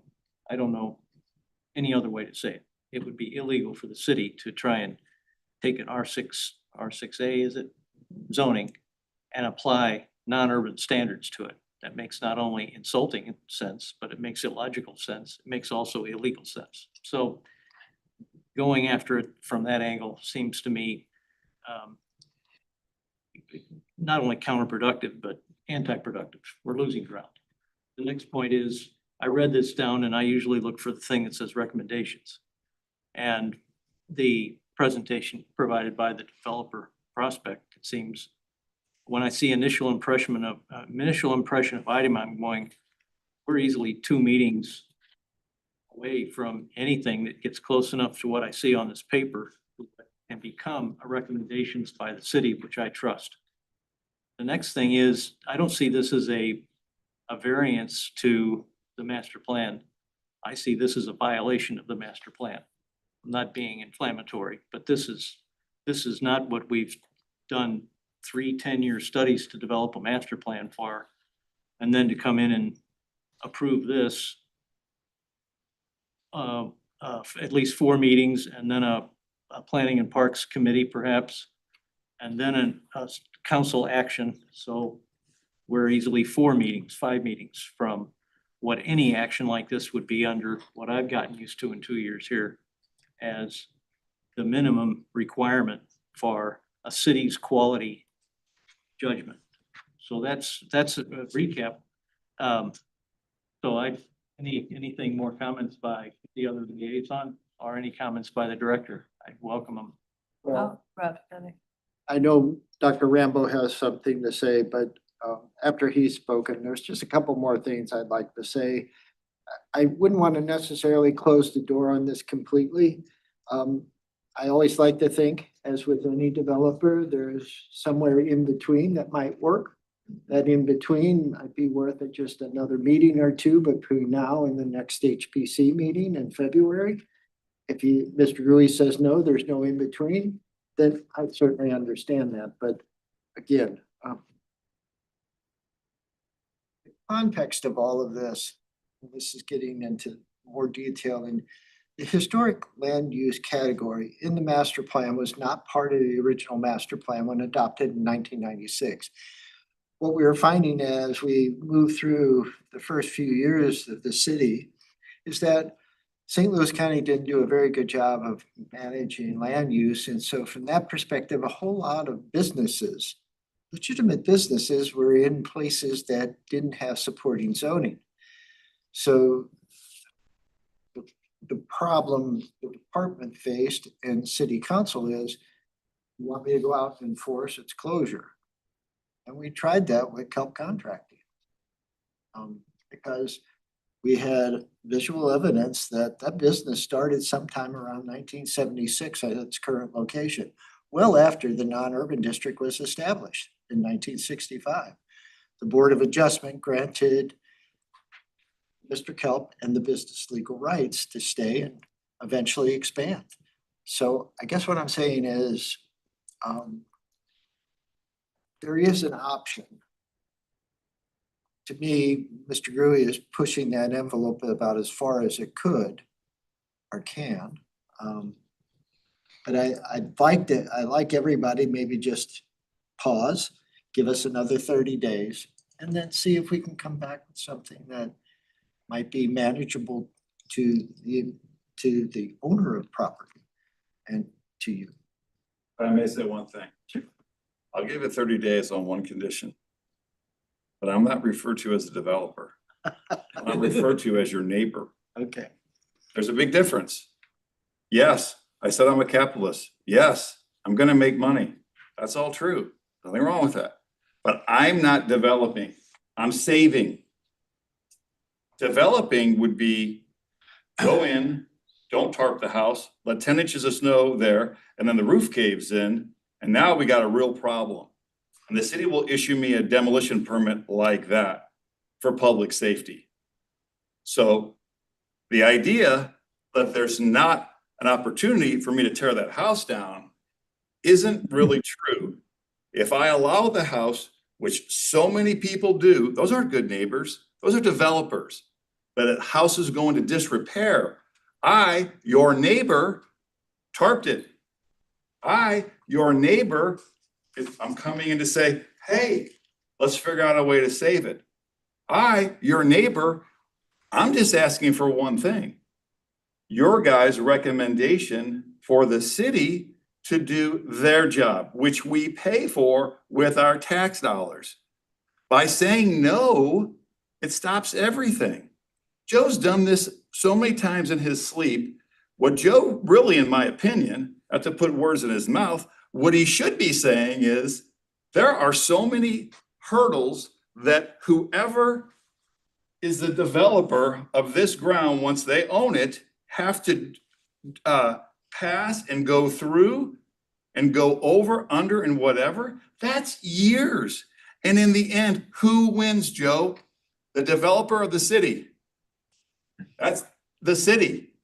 I can get Bob Dearberg or Greg Dearberg to come down here. He's my neighbor, to come down here and tell you exactly. That's who wins, the city. Or you're sitting paying taxes on a piece of property that you can't do anything with. The city has done a great job of being a good steward of the master plan. There is compromise, but there's not compromise without your guys' recommendation. The recommendation has to come first, so you can compromise. So I think from the perspective of the department, the commission has in the past taken under advisement difficult proposals and come up with a compromise. I think that to their benefit, they are preservationists by heart. And I think you might be becoming one yourself. Joe, that's what I'm here. I'm here as a neighbor who wants to preserve this asset along historic Route 66. Can you not see the evolution of Terry Grewe, Joe? What I need is a recommendation. Without a recommendation, there is no motivation for any property owner to do anything. And that recommendation could be forthcoming, but I would encourage the commission not to do it tonight. I know that's a risky statement relative to the asset, but the other risk I think is greater. You basically succeed to the request, you make a recommendation for R6 zoning, and the credibility of you all, I think, is lost without the information in hand to do it in an appropriate manner. What information, Joe, are you? Can we listen to Sure. Rob has a comment? Yeah, hi, Bob? folks. Can you hear me okay? Yep. Okay, good. Yeah, I agree with everything several of my colleagues that have already spoken have said, and I agree with the sentiment expressed by Mr. Vunich. I would say that everyone, including myself here, is dying, absolutely dying to save the house. I would be dying from a bullet wound if I voted in favor of such a proposal. And so what I hear is that what's on the table is $50K of stabilization for this important asset in exchange for 5 1-acre parcels and potentially 100 apartments or so. And what I'll say to that is my land, I mean, I inherited land that is worth probably several $1 million less after Wildwoods Incorporation because it's suddenly 3-acre minimums and I can't build 1-acre homes or anything like that on it. I am okay with that. I spent $100,000 building a $40,000 pole barn out of a piece of crap that my grandpa had cobbled together with scrap wood because I'm a preservationist by heart. And so what I would say is I want to save the house. I think there's a better proposal.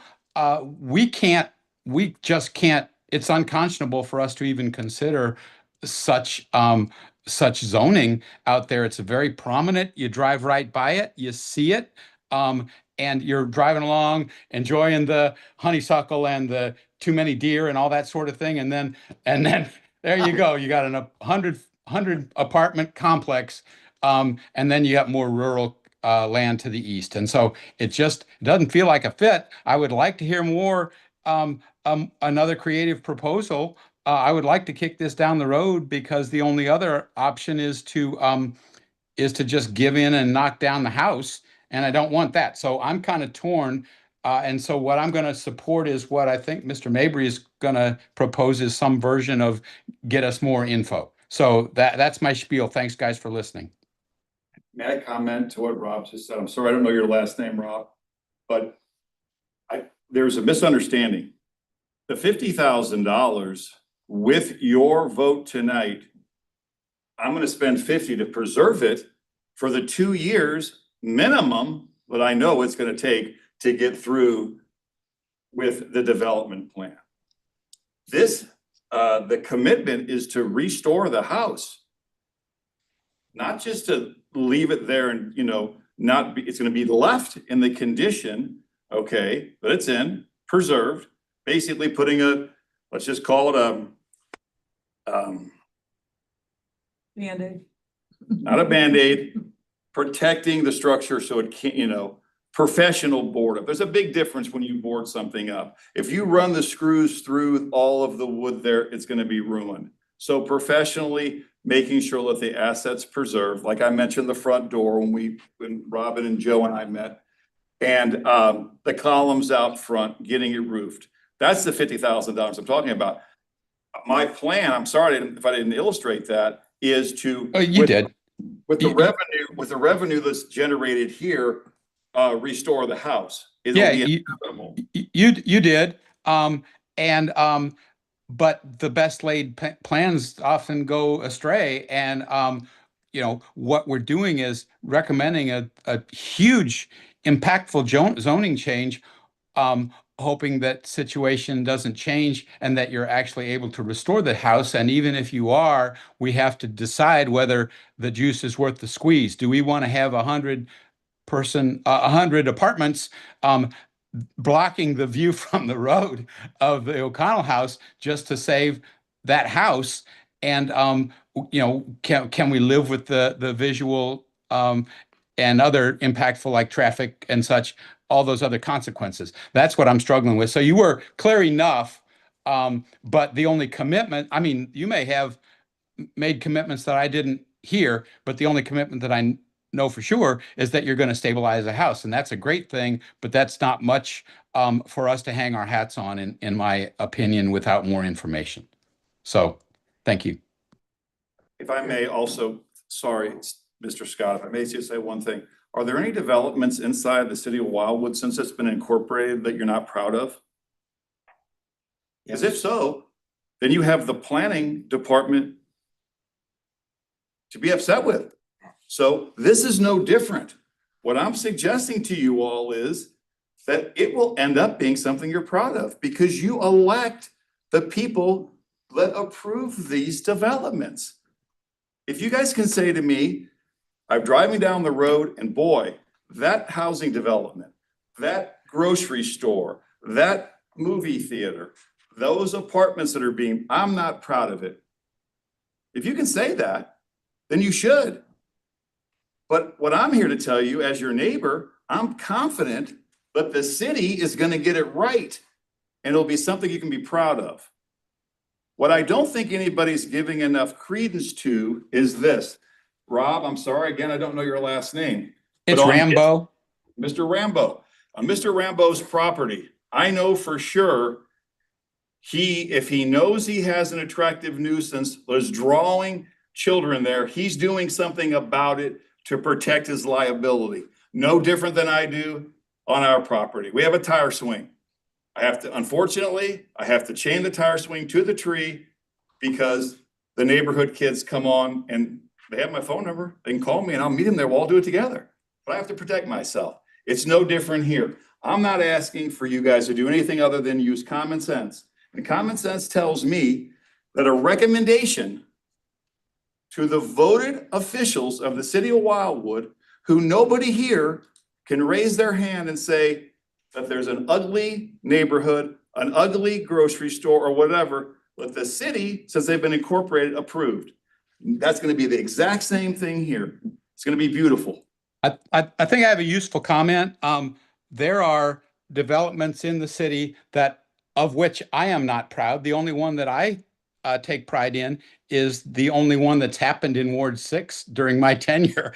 The others, the process seems to be that we have to comply with our own laws and rules and regulations, and people find ways around them. And then, you know, a few trees get knocked down that aren't supposed to, and it's, oh, we're sorry, but we don't have any teeth in our ordinances and so on and so forth. And we wind up with a lot more visually impactful developments than I've ever been comfortable with. And so I'm not going to name any, but even though the process works well and the people in charge work like dogs to make sure that everything is done properly, it's still sort of less than what we were hoping to see in many cases. And so that's what I'm trying to guard against. I'm just looking for a little bit better plan that says, hey, in 2 years, I'm going to restore this house. And in 3 years, I'm going to build apartment complexes. I don't think it's too much to ask for us to know, what your ultimate plan is. You don't have to come with engineered drawings, but just here's the plan and something that we can have confidence in that you provide assurances, and then we have something to discuss. So I'm done. I thank you for your time, and I appreciate your presentation. And I'll just hang back here and listen to other folks. I have to comment on what Rob said, because he is so right. On my piece of ground, okay, which is for my children, and the money's been set aside to care for it into perpetuity, a neighborhood came in. Right, Joe? There were all these ordinances, what they couldn't do. Common ground, common ground, common ground, common ground. 2 individuals have decided to clear the common ground all the way to my fence. Now, whose fault is that? It's the property owners, okay, the neighborhood association, and the city of Wildwood. Joe's worked tirelessly to try to get these people, but there's no teeth. So you go over $250. It's going to end up being a situation where you're going to have to, unfortunately, sue the neighborhood association and sue those people if I want those trees back. So I know exactly what Rob's talking about, but those are the things that happen during the planning and zoning process of this property. You have rules, regulations, and ordinances to protect against that stuff. You're only as good as the code enforcement officers in any town. That's as good as your city is. In the city of Chesterfield, and I'm going to be done, but I think this is very important for you guys to understand this. In the city of Chesterfield, do you think their code enforcement, that's where my house is, do you think they go out and drive around and look for violations? They don't. They only respond if a resident calls them. Because I'm embarrassed by the Mills Mall in the city of Chesterfield. You go out there in the spring and summertime, weeds are, 4 foot tall. Unless you call, they do nothing. So their tax money. They collect their tax money. That's correct. In the city of Wildwood, we have great people like yourselves, my neighbors, okay, who come and you sit in these meetings. And I want to be referred to as your neighbor, not the developer. This property right here will be engineered by a developer who puts it under contract. He's not going to buy this ground and take it at risk. I did that. I'm the one taking it at risk when I put $50,000 into this house to make sure it doesn't fall apart. Nobody inferred this. So I'm not saying that anybody did, but I can tell you right now, and you can go search the world over. There's plenty of people you'll find who don't like Terry Gruey. Remember, I'm Terry Gruey. I have brothers and cousins and all kinds of people with Grueys. I'm Terry Gruey. If I give you my word, that's gold.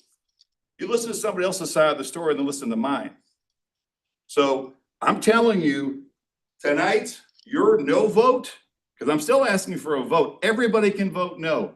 I want you to understand, put my shoes on, put my jacket on, the liability jacket, and tell me that you're willing to sit around and wait for 60, 90, 120 days. I don't think anybody would do that. It's the reason why you have a fence around your swimming pool. You have a fence around that house? Around this house? Yeah. No, I can't legally do that in the city of Wildwood. I have to get permission to do Can't put a that. security fence around it? There are. Not without a permit. Well, yeah, so you gotta get a permit to put that fence around your swimming pool. And again, That's true, but the city would have approved my plan before I did it. Same thing here. I'm okay with a no vote. I wanted to be a good neighbor. I wanted to come in. I wanted to give the city the opportunity to save this asset. That's what I wanted to do. So as far as I'm concerned, I did my neighborly duty. I gave you guys the opportunity. And again, all I am saying is there is a moratorium in place. So despite. Not against wind, not against tornadoes, not against Understood. hail. Understood, but at least from the perspective of the department, another 30 days would not necessarily mean the demise of the JP Connell House, I hope.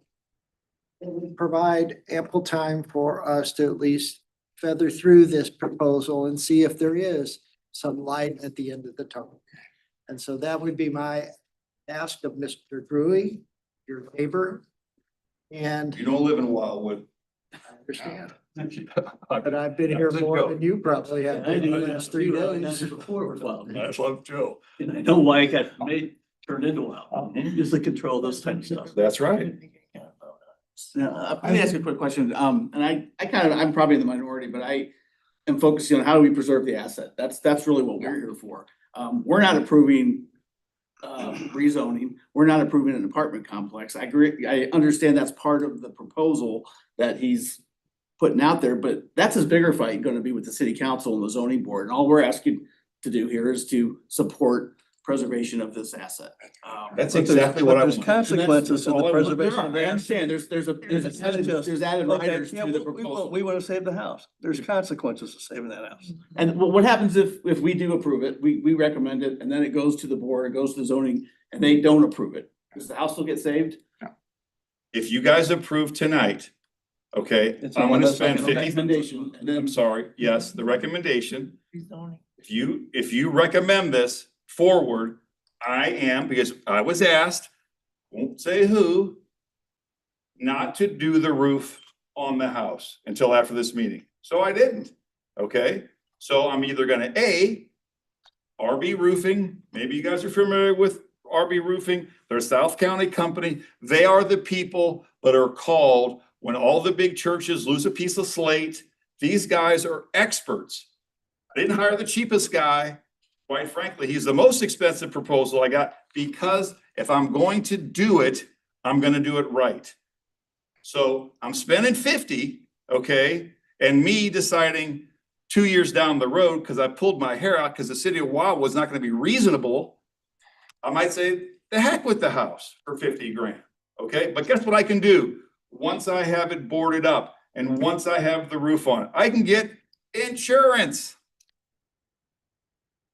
I can be patient. The ideal of this thing here is gonna happen in the next, I would say, 3 years would be the quickest development ever in the history of Wildwood. I mean, Joe, how long did it take for the property that I had Target and Lowe's, the Jones property, to be approved for the neighborhood there? 2.5 years. 2.5 years. And that fit what the city wanted. This right here is gonna be so scrutinized, it's unbelievable. And a vote yes for this doesn't mean you don't let you want apartments. It means that you're pushing the cup of water to the next person who has to fill it, to the next person who has to fill it. That's all it is. You're just pushing it down the road. I can no more build an apartment, cut a tree down, or anything on this property by you guys recommending it. The recommendation really should be a no-brainer, and I'm really surprised. I'm extremely surprised. Yes, sir. Yes, it's is our ability, not ability, but we can make recommendations for variances to encourage a property owner to save a building. A recommendation we could make would be adjustments to the zoning of this property, which is what Mr. Gruey's asking for. Actually, since this first came up several years ago, it's been my recommendation, yes, that we do allow this property to be zoned something less than the non-urban 3 acres, because its marketability as residential is limited. A low intensity type of commercial, such as restaurants, gift shops, something like that. Small restaurants, a event center, or something that could be done in this area. And I do think, but the actual zoning and the planning of the zoning, that is beyond us. I think that has got to be up to the planning and zoning that they would look at. I think we could recommend that consideration be given. I think probably the apartment building is a little overboard for us, but I think we could recommend to them that they consider some other more intense use than the R3, or the non-urban rather. Mr. Scott, Joe, isn't that what they're going to do? Yes, that's what they're gonna do. If everybody here votes yes tonight, it's just a recommendation. But yes on what? And what are we voting yes on? Can you Yes on tell us exactly what you Yes would on propose pushing- our motion to be? I want your motion to be as follows. A neighbor of the city of Wildwood came in to save this house. What he asked for was the most egregious thing to be next to it. Now, zoning board, now, alder people, now mayor, let's sit down and talk serious with somebody who wants to save this house. We've just recommended it. I can do nothing without the council's approval. Isn't that true, Joe? City council has the ultimate say on all land use issues, period. That's right. So they could recommend that the White House is gonna be right here, which may be controversial to some, okay? But, or the Taj Mahal, you pick it. Mar-a-Lago, I don't know, the Ritz-Carlton, pick something that you think is beautiful. All you are doing is recommending it. And then I have to go and sit and meet with the people of the city and talk it through, work it through, whatever. In my experience, okay, you don't start off, okay, down here. You start out here, and then maybe we can get to a workable plan as neighbors. But without your recommendation, nothing happens here. We all know 3-acre houses on this lot right here is not gonna generate the revenue necessary to restore this building. It's not going to. Why not? If they're $1 million houses, why not? And what's the, What do you what's pay 3 for- acres going for out here now? Yeah, It depends. Depends on what, Depends on where it is. right there, yeah. it's Right flat- here? Flat and clear, yeah. I would say you. $25,000 an acre, so. Well, I Then you hope that's build not up- it. I hope that's not it, because I paid more than that for it. Well, I'm just Certainly hope that's saying, not it. I'm just saying, it's gonna be a lot of money and I yeah, paid 20,000 for mine. 15 there's years ago. what, three So, okay, houses that are, you know, let's follow your logic, okay? Well, I'm just throwing It's numbers. $25,000, $75,000 a piece for 3 lots. What's 75 Thirty. per? No, I was 20. talking acre. Yeah, well, 75 75, it's is an acre? 25. Yeah, right, no, I'm that's 3 still acres. talking about the 3-acre man.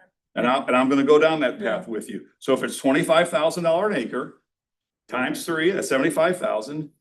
75,000 times 3 is 225. 225. So I just got 225,000 for the lots, which is less than I paid for it, and now I gotta restore this. Who's doing that? So what did your price tag on restoring this house? I think I'm gonna have to spend $500,000 on that house. I think so. I think I'm gonna spend $500,000 to get this to what I want it to be, which looks an awful lot like that, only better. So, I okay, don't think let's say it's we're- I $200,000. think we're gonna reach a consensus tonight. This has Just looking for a become to vote. me like, yes, and I agree.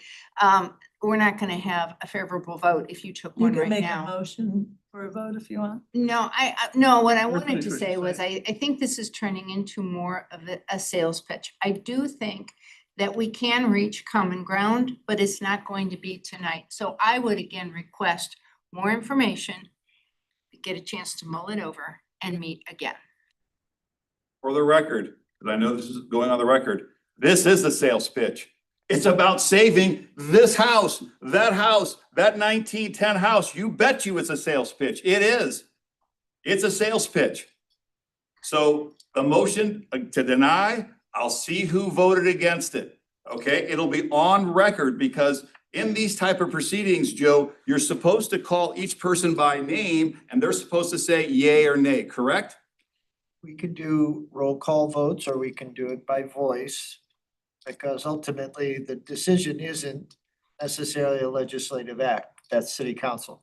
The motion I would prefer to hear is that the Historic Preservation Commission would like to postpone action to the next meeting in February to allow additional information to be developed between Gruey, our neighbor, and the city. And then in February, then a decision could be made on whether, again, not necessarily rezoning, because without the historic land use category of the master plan being recommended by you, the charter prohibits city council from approving a zoning inconsistent with the master plan's land use categories. It's in our charter, it's in our constitution. So it's really about, is this suitable for the historic land use category or not? That's the decision that could be made in February. If you I give want you us to tell me 30 days. What more information you want me to bring? But they have the authority to approve. They don't, Joe, you know this and I know this. They're a recommending body. So I could come in here with whatever plans I want. And then the next step that I go to get my zoning, they say no. And then I will have represented to everybody, I'm gonna do X, and now I can't do it. I think you're asking, and I don't mean to sound sarcastic, your neighbors to be disingenuous. No, And I'm- basically say tonight, go ahead, we'll say it's okay, spend $50,000 and then get it to the next step. And the next step is, well, what'd you approve? And that's disingenuous. It's not that process. It's not a truthful process for you. And I'm not going to support- Bob's got a comment too. Yes, I've got a comment. It is our responsibility to make recommendations to the next step up, Okay. reasonable, Yeah, and that they don't feel are out of line. we are a group of we's. And I see for the first time in the 1 year that I've been on the liaison with Mr. Rambo, I see why there's groups of we's. I as a city council member, I'm also a liaison to the Historic Preservation Commission. I'm also a we in having worked with Director Vunich decades ago in exactly the characterizations as the petitioner has described. I do not agree at all with what I consider the mischaracterizations the petitioner posits in what our role is with the Historic Preservation Commission, what Mr. Director Vunich's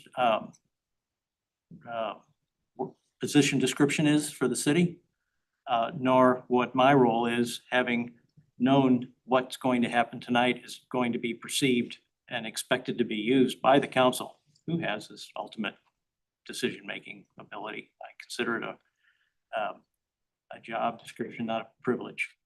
With all this preaching about, this is being held up as an ultimatum, clear and simple to me. It's you vote yes to the worst thing you can imagine voting yes to. If there was an R65A, I'd want you to vote for that too. I want your yes on that. I want it now. It's an ultimatum. Or you're going to be at fault when the house falls down. I don't appreciate that. What I appreciate is the acknowledgement and the respect that a petitioner would provide for Mr. Vunich to do his job as his job description calls for, that we on our commission provide for our work, which is not to say we're gonna vote a yes or we're gonna vote a no. And if we vote a no, it's our fault, all the consequences afterward. If we vote yes, at least we've shoveled the responsibility down to the next group, which is Planning and Zoning Commission. And then it'll be ultimately the council's fault. That's not even close to what I want to be providing a vote for. So I would be an abstain. I'd be a no. So the petitioner would never get his unanimous vote, is what being characterized as the only way to move ahead. I would make a motion, I was going to make a motion. Mr. Rambo seemed to have supported what contentions I brought up, what descriptions I was providing for. And I'd like to make a motion. I think you mischaracterized what I said. I didn't It's say, it was okay, gonna- but I didn't say it was gonna be your fault. I said did I not my ask job. for your, I did not ask for your response or your reply. I'm I'm providing able- for a I'm motion. obliged to give it though, am I Not not? involved in making a motion. This is now to the point of this commission making a motion. Thank you. And your motion is, sir? Motion is that the commission would provide for Mr. Vunich to do the job in the correct cadence and chronology of the job he's to provide for. And that we are, whether we are 2 meetings away, 4 meetings away, 2 bodies, 3 bodies, 1 body away from the next step of the action, it isn't going to be held over us that there's a storm coming and the roof could cave in. That's not the way the city of Wildwood built its charter or has developed its master plan 3 10-year increments in a row. None of that applies here at all. So the motion is clear and simple. It's to recommend to the department that they provide for the next step in succession to get us from the initial impression of item, which is what this initial petition presentation called, and then we would get to the next stage.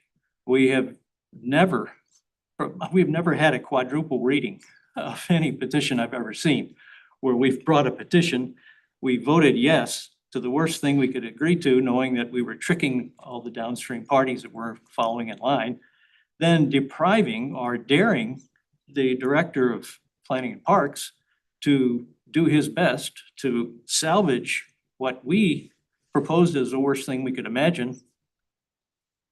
And none of this makes really any sense at all. It's kind of perturbing.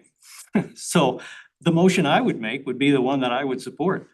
That is to do exactly as what was recommended a bit ago, what was recommended by the Director Vunich, it sounds like, before the meeting or on occasion, because I know Mr. Director Vunich enough to know that he's going to be doing exactly the same thing, exactly the same way, objectively, dispassionately, and in support of as much of the petitioner's petition as he can possibly lend, and then give the petitioner all the advantages of how is best to succeed. So I've been absolutely the most worried I can imagine. Can't believe everybody's put up with it. That's the motion, is that we let the process fold exactly the manner and the way, because that's the way you're going to get the most respect out of the next successive body in line. Planning is the planning commission, and then ultimately the we that's involving the action that we're going to be taking on is going to be based on the recommendations, and it's going to have probably a lot of the body of this particular first meeting in the recommendations that we see in 1 or 2 or 3 successive months. So, Mr. So I'm done. Mayberry, That's the motion. I just need a second. to summarize, could the motion just be we defer action to the February meeting to allow for the department, Robin and I, to prepare a report? It's perfect. There's no deny, there's no voting against, none of those things that make it such an inflammatory ultimatum. All right, Bob has made the motion. Address the motion that was made. Is this in line with the motion you were making earlier? Is that your Second motion, is a motion. Mr. Mabry? That's the motion. I second Mr. Mabry's motion. Madam Chair, to accommodate Mr. Gruey, could we do a roll call? Yes, go ahead, Robin.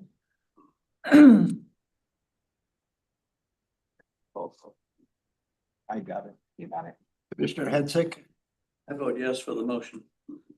Commissioner Larson, I'm gonna vote opposed to the motion. I think I would have recommended we support the preservation and then recommend that the other parties downstream, as they were characterized, be allowed to do their job. thank you. Commissioner Bertlow, I think I agree with Steve. Commissioner opposed? Bale, You just say oppose or agree, I took that as a no. abstain. I'm sorry, Opposed. Opposed. You're opposed to the motion? Well, I don't no, understand. just let everyone vote. Okay. The motion is to defer action to February Ms. Bartlow said no. And so that's how I recorded it. Commissioner Bermeo, Agree.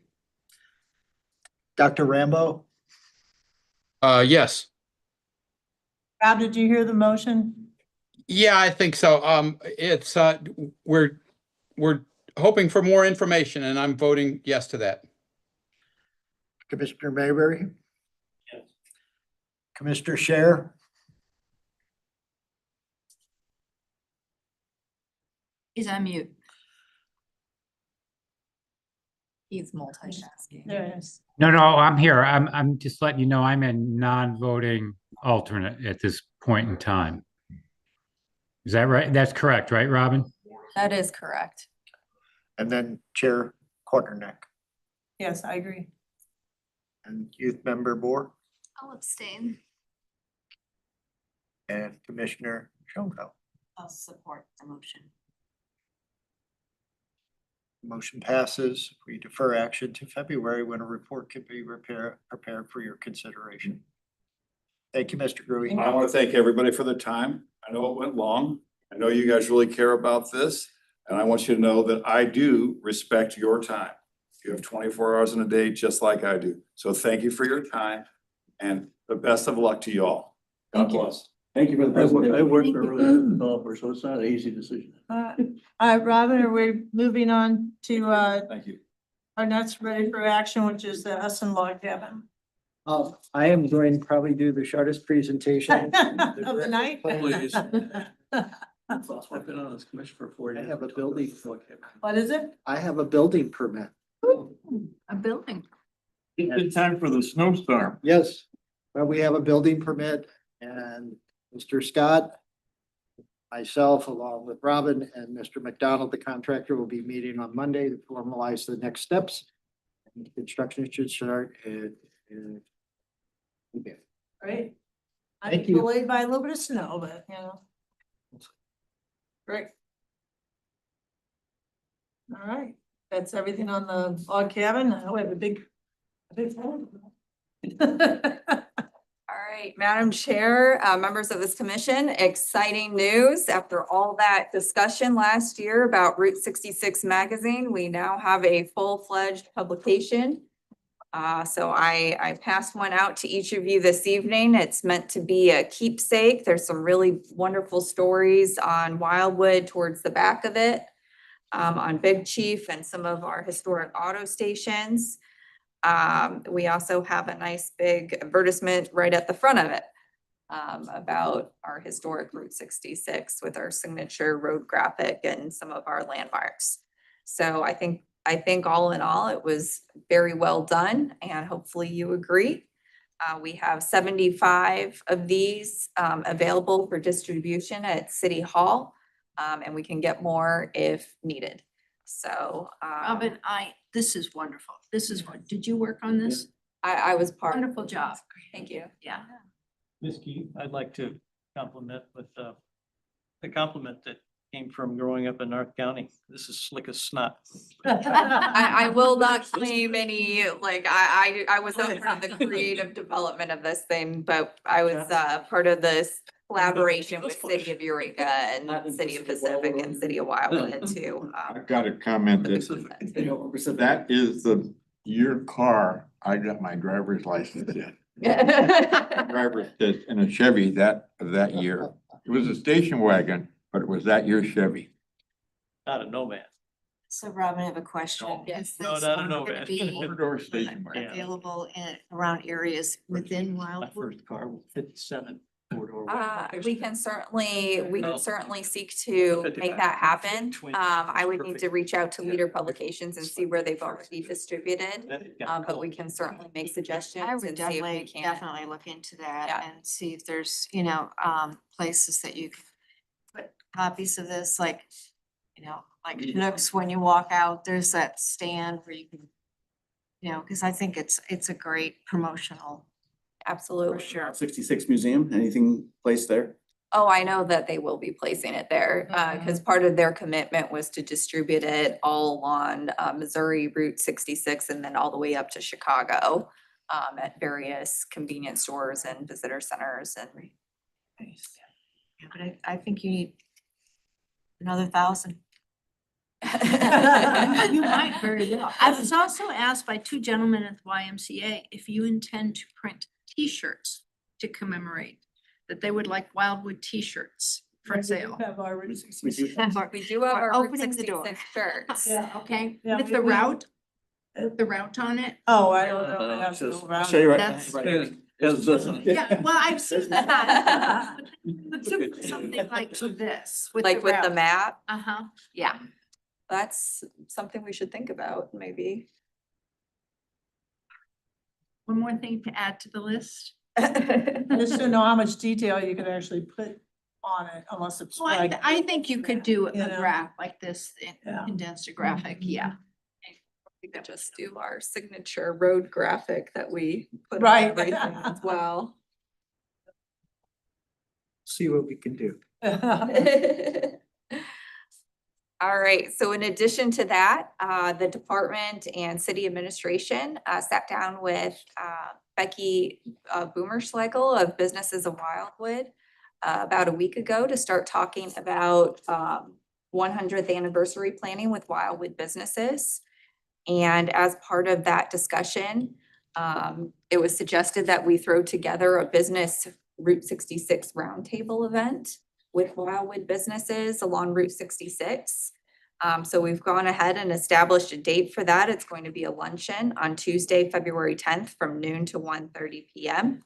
And the primary purpose of this luncheon will be to help the city plan a Route 66 cruise event series throughout April through August. We're thinking probably around 3 events, but we're going to do one, see how it goes, and then go ahead and do a next one if it's successful.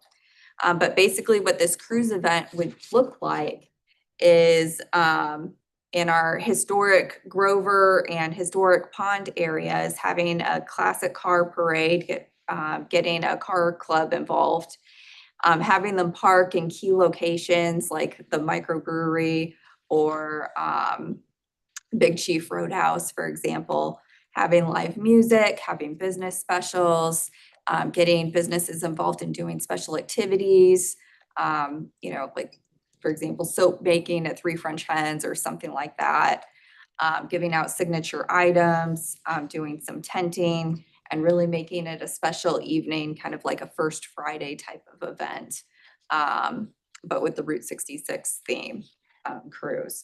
So that's the purpose, is to get all the businesses around the table and see if we can't come together and collaborate and make something happen for this year.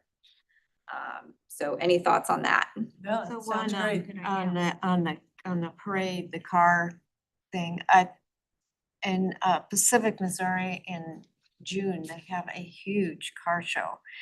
I would think someone down there would be able to give you names to be able to have these car clubs and, people who represent that whole thing be involved in this, because I think they would love it. Yeah. That's actually a great idea, and Yeah, I've we actually have contacts now with Eureka and Pacific, having collaborated on the magazine, Yeah. so I'll reach out and see if Okay. we can't Yeah. get some help. Good idea. Then just had their a car show just last week. They kicked their Route 66 thing up in Lebanon, so they've had a bunch of the car clubs there and did similar event. Wonderful. Great. Well, that brings us actually to Tiffany Thompson, if you would like to present to the commission on Route 66 birthday cakes. Mine will be very, very short too, mostly because I haven't had dinner yet. Sorry, you didn't need this long. Okay, I'm gonna pass out while I'm talking. So my name is Tiffany Thompson and I live 1 minute away on Kingstown Estate. Thank you, ma'am. Where? Kingstown Estates, Route 109 in Pond Grove. right over by Lafayette High School. Okay. And I have a little business where I make fake food for the past 5 years. And I've made the big cake that's out there in the foyer for Wildwood's 30th. For the parade, and that was a lot of fun. So you can admire that on your way out tonight. And I'm gonna be building some of these cakes for some of the businesses. I'm gonna do one for Stovall's and then Big Chief right now. I haven't really reached out to me. I kind of wanted to wait till tonight, to see what was said here. And so they're about 6 feet tall and they're gonna be customized. I'm gonna be doing them for the Big Texan in Amarillo and one for Winslow, Arizona. There's 6 cities along the route. But since I live here and I love Wildwood, I would love to do some for here. Those are some fun dance you got on there. Thank you. Rest of the job. Thank you. That's right. I go to Aldi and everyone says, I love your costume. I'm like, it's just clothes. It's like they wear. I have to say, this is even more impressive than the cakes around St. Louis that we have seen. This is really And creative. it's just, Very I nice. made them yesterday, so they might be a little squishy, but I think they're made of spackle, so you can't really hurt them. Yeah. But anyway, I would love to be a part of any other Fake delicious. meetings that you had, maybe the round table, and if you need anything, I'm also Tonight. possibly doing a big cake where you climb up in it and you're like the cake topper. And if that would be something, maybe if there's someplace you're gonna set something up, I could do something like that and have a photo op. Delicious. Yeah. That would be kind of fun. We should think about. Yeah. So just let me know, my number's on there. I won't take up any more time, but I appreciate what you let me come We here could have tonight. moved you up the itinerary if we'd have known that last presentation was. May I ask what it costs to have something like this, 6 feet tall? So the one that I made, I just made the one for here for cost, and it was about $220, because it's spackle. I'm trying to work with Home Depot, What'd you say? about $220 for just the supplies, because it's all spackle. It's all like Right, building sure. supplies. Yeah. And so Home Depot, they might let me start building my cakes at Home Depot. Oh, And so that people can watch and in exchange for a discount on some of my supplies. So usually what I do is I double the price of supplies. So if it's a really ornate, if there's a lot of stuff on it, I just double supplies. mm-hmm. $220 barely covers the cost of a real cake these I know. days. And this lasts forever. I mean, you can have it outside. You can have them out in the weather too. So it doesn't melt. It doesn't really, it's made of all building supplies like you would build your house. So they're pretty sturdy. How good they are. I thought I had dessert tonight. Right? Me too. Well, I should have brought real ones too. Oh. But thank you. I'm You've gonna got go a home comment and over have dinner now. Going to do a standard design or Um, communities ask for? so I'm going to be building it can either be round or square, like the one out here is square. And it can be as tall, I mean, I can make them as tall as people want them. It can be like one that you sit on a table, or it could be, that one's about 4 feet tall. It can be taller than that too. So collectively, let's say the Historic Preservation Commission decides on a palette of colors and some Yeah, specific components. right. Can you incorporate those, or is it just? Yes, and I can show you, so I've kind of drawn some up. I don't know which ones I have here. You can pass this one around. So I'm talking to Larry's too, Larry's Tavern. And so there's some, and they don't have to be that ornate, and then here's one I'm gonna do one for Home Depot if they let me use their, so it can have whatever on it. It can be as plain or, you can pass them around and. Something like a variety where you could position them around Wildwood. and put That's them what on I'm a hoping. Scavenger hunt. Yeah, to that's get what I'm people hoping. To go to different, You can see locations. the. Find the Remember cake. they did that thing in St. Louis? Yeah, St. Louis, yeah, they did. Different Those were the places. concrete cakes, but yeah, that's what I was hoping around Wildwood. That's why I'm trying to get all the businesses. I don't really know what you have planned, if there's gonna be a parade or like a parade of businesses or something like that. I don't really know, but it would be fun to have. a What bunch of does something cakes. like that, what's the time frame to put something like that together? I made that one in 2 days, but it Okay. just takes a while for it to dry. It's So if we back- get 12 different locations, I wanna do it. Yeah, I mean, I maybe can, about a month maybe? yeah, Okay. I mean, I can make them pretty fast. I think these are correct. You just do this at your house then? Yeah, Right. that's what I'm trying I had to do it in my kitchen. And so Chris is, my boyfriend's like, Yeah, we just they do are. this someplace else. So maybe maybe Home Depot is gonna let me build there, like buy everything there. No, that'd be a great advertisement Like for have them, it in a yeah. corner and, wouldn't miss my kitchen up and. Can she present at this meeting that you're having? That's what I'm hoping. Yeah, she'd mentioned, Robin had mentioned that to me. I wrote it down, so I'll come to that if that's okay. And I can bring some more stuff and show you if you wanna have some This is a good examples. way to end this meeting. It's a lot of fun. If you could email those images of the others. Those little things We've on been, it. in the past, we've Yeah. talked about a scavenger hunt. Right? Yeah, and I don't know if we would I don't know, need Larry's 6-foot not tall done. cakes. But what if we had a shorter cake, but more of them Yeah, be the sure. components of the scavenger hunt? Yeah, Each one maybe was a little different. No, that'd be cute. I actually think 6 feet is a little bit too tall because then you have people climbing and then you have issues. And Yeah. Dr. Gruey said with, you know, public nuisance. Right, it can be whatever, yeah. Yeah. Yeah. There's still one up front. Right. And And it's then gonna I be fun, and I haven't ever made one, but I'm gonna make one for this event planner in St. Louis that where you climb up and you're the cake topper, and then the cake would be, that would be such a fun photo op. Mhm. And I haven't done that yet, but I'm getting ready to start.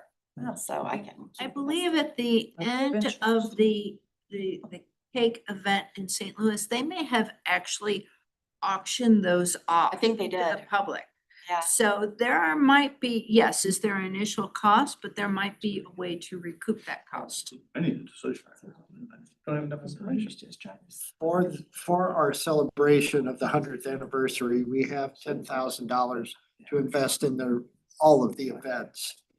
But like I say, if we do a scavenger hunt, and these are what you basically find, photo yourself with it. Mhm. I think it could be real fun. Yeah, and each cake would be for the business, you know, if it's Larry's, it'd have beer on it, some Larry burgers, or, you know, if it's Stovall's, some Those cowboy. ideas are Yeah, fantastic. so, you know, it could be Yeah. whatever, they could tell me what they wanted. And if you present at this meeting, you know, and you have those kinds of things, I think their owners would just jump on it. Every place I've gone has just been very excited. Yeah, yeah. And So I don't the think it's all hard question to is- sell, I just wanted to present it so that you guys could keep it in mind with all your festivities and. Next time you want ones you can eat. Next time. Yeah, I want one I can eat. You were handing them out so gingerly. I thought they were real. I know, it came down, I made a bunch of fake marshmallows for some s'mores that I was making, and the next morning, my grandson had put teeth marks in every one of them. Oh. Every single one had teeth marks in them. Aw. Thank you for letting me join you guys tonight, and it was nice to toss. Fun. You're welcome. All right, so we're going on to the historic marker now, or were you at? Yes, and unfortunately, we're ending in a lackluster way in that we are postponing the historic marker discussion another month. We did receive drawings from Arch Engraving. We just didn't feel like they were developed enough to really make a decision. So we're going to keep exploring those options, and we'll bring it back in February. Thank you. So our next item on the agenda is a work program update. All right, Madam Chair, members of this commission, just a couple things, and then I'll just open it up for your questions. The Citizen Oversight Group of the Master Plan Committee did meet both in December to review the transportation element, and also just this past Wednesday to begin its review of the open space and recreation element. They'll also be meeting next week, next Wednesday as well. We're ramping up the meeting schedule as we're trying to meet that March deadline for getting the master plan update completed. So that's where that is right now. That might be the that I wanted to touch on. Yes, so at this time, if there are any questions you have on any of the items from the 2025 work program. Yes. Yes. I was actually gonna troll one of the meetings, the one last night. But it doesn't strike me that, and you really are ramping up, there's 2 a month at least for the next couple of months, it looks like. Is there going to be any need or expectation of notes or answering survey questions or points of emphasis that need refinement, anything of that nature, or what's coming down at what looks like the wire after update, master plan update? I'll defer to Director Bunich. Yes. Good. How do we do it? How do we get in there and muck it up? Eventually, we'll have a draft that will not only go out to all of our residents in terms of an invitation to participate, both on an online survey, probably virtual and in-person meetings.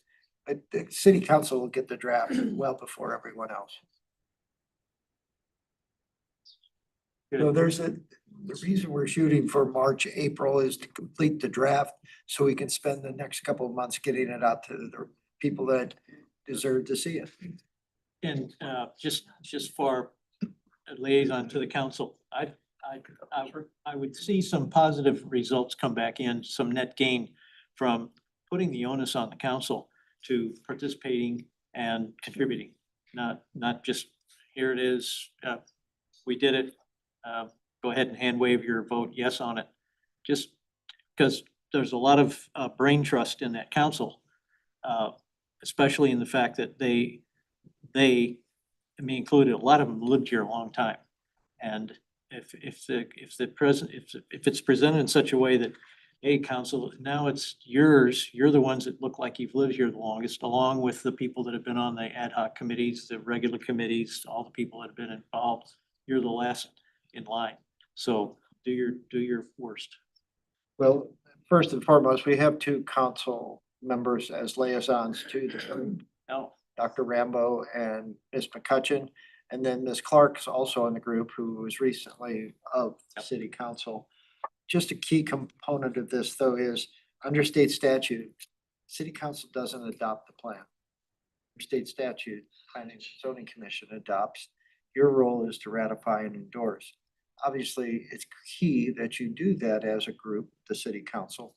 That's why we have liaisons, and that's why you'll see it. So we can head off any of those issues and make sure the commission knows them before they act. sounds perfect. Thank you. All right. Are we moving on? Yep, thank you all. Madam Chair, I did not rehearse this or advise, but given the hour, I'd hate to rush through our work program for 2026. Right. If we could maybe postpone the discussion to the February meeting where we may have a little more time. Yeah, I agree. I think Robin's done a great job of adding some new things that are kind of on our radar now, and I think they deserve an explanation. And Right. It says it's 10 after 9 already. We should have given him a time frame. Yeah. I haven't had dinner yet. He was really excited about this being real, yeah. All right, well, we just have a few more items. Yeah, we'll just cover what we need to go. Thank you. Yes. But All right, so Madam Chair, members of this commission, the next item is the appointment of a 2026 Youth Member Recruitment Committee.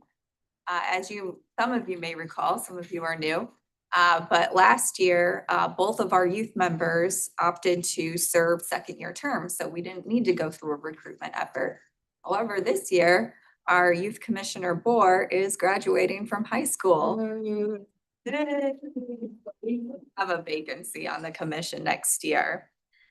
Just one vacancy though, I believe, because Youth Commissioner Raghu Raman has been unanimously endorsed by the nominations committee for continuing on to a third term. He was the only one that showed up for the call. Yes, so the department will be implementing an application process followed by an interview process for a youth member position this year. And typically how we've done it in the past and how this commission has endorsed is we first do an advertisement recruitment period where the department sends out emails to school coordinators, to homeschool programs, and just area students. We advertise the youth member application process in our e-newsletter and in the Gazette. We display it at City Hall. We give information to local libraries, the Wildwood YMCA, and also push it out on social media that we have this youth member position and that there's an application process for it. That application deadline is April 1st. and it will just be for one person. It would just be for one youth member this year. You're gonna miss us. Do they have to live in Wildwood? What's the? They are, they're required to, actually, yes, here's the youth member criteria. Youth members must be 13 years of age to serve, and under 18 at the time of appointment. They must be residents of Wildwood. They serve 1-year terms, but they can be reappointed 2 more years, so they can serve up to 3 years total. And then they are non-voting members, but they do get an honorary vote that's always recorded in the minutes.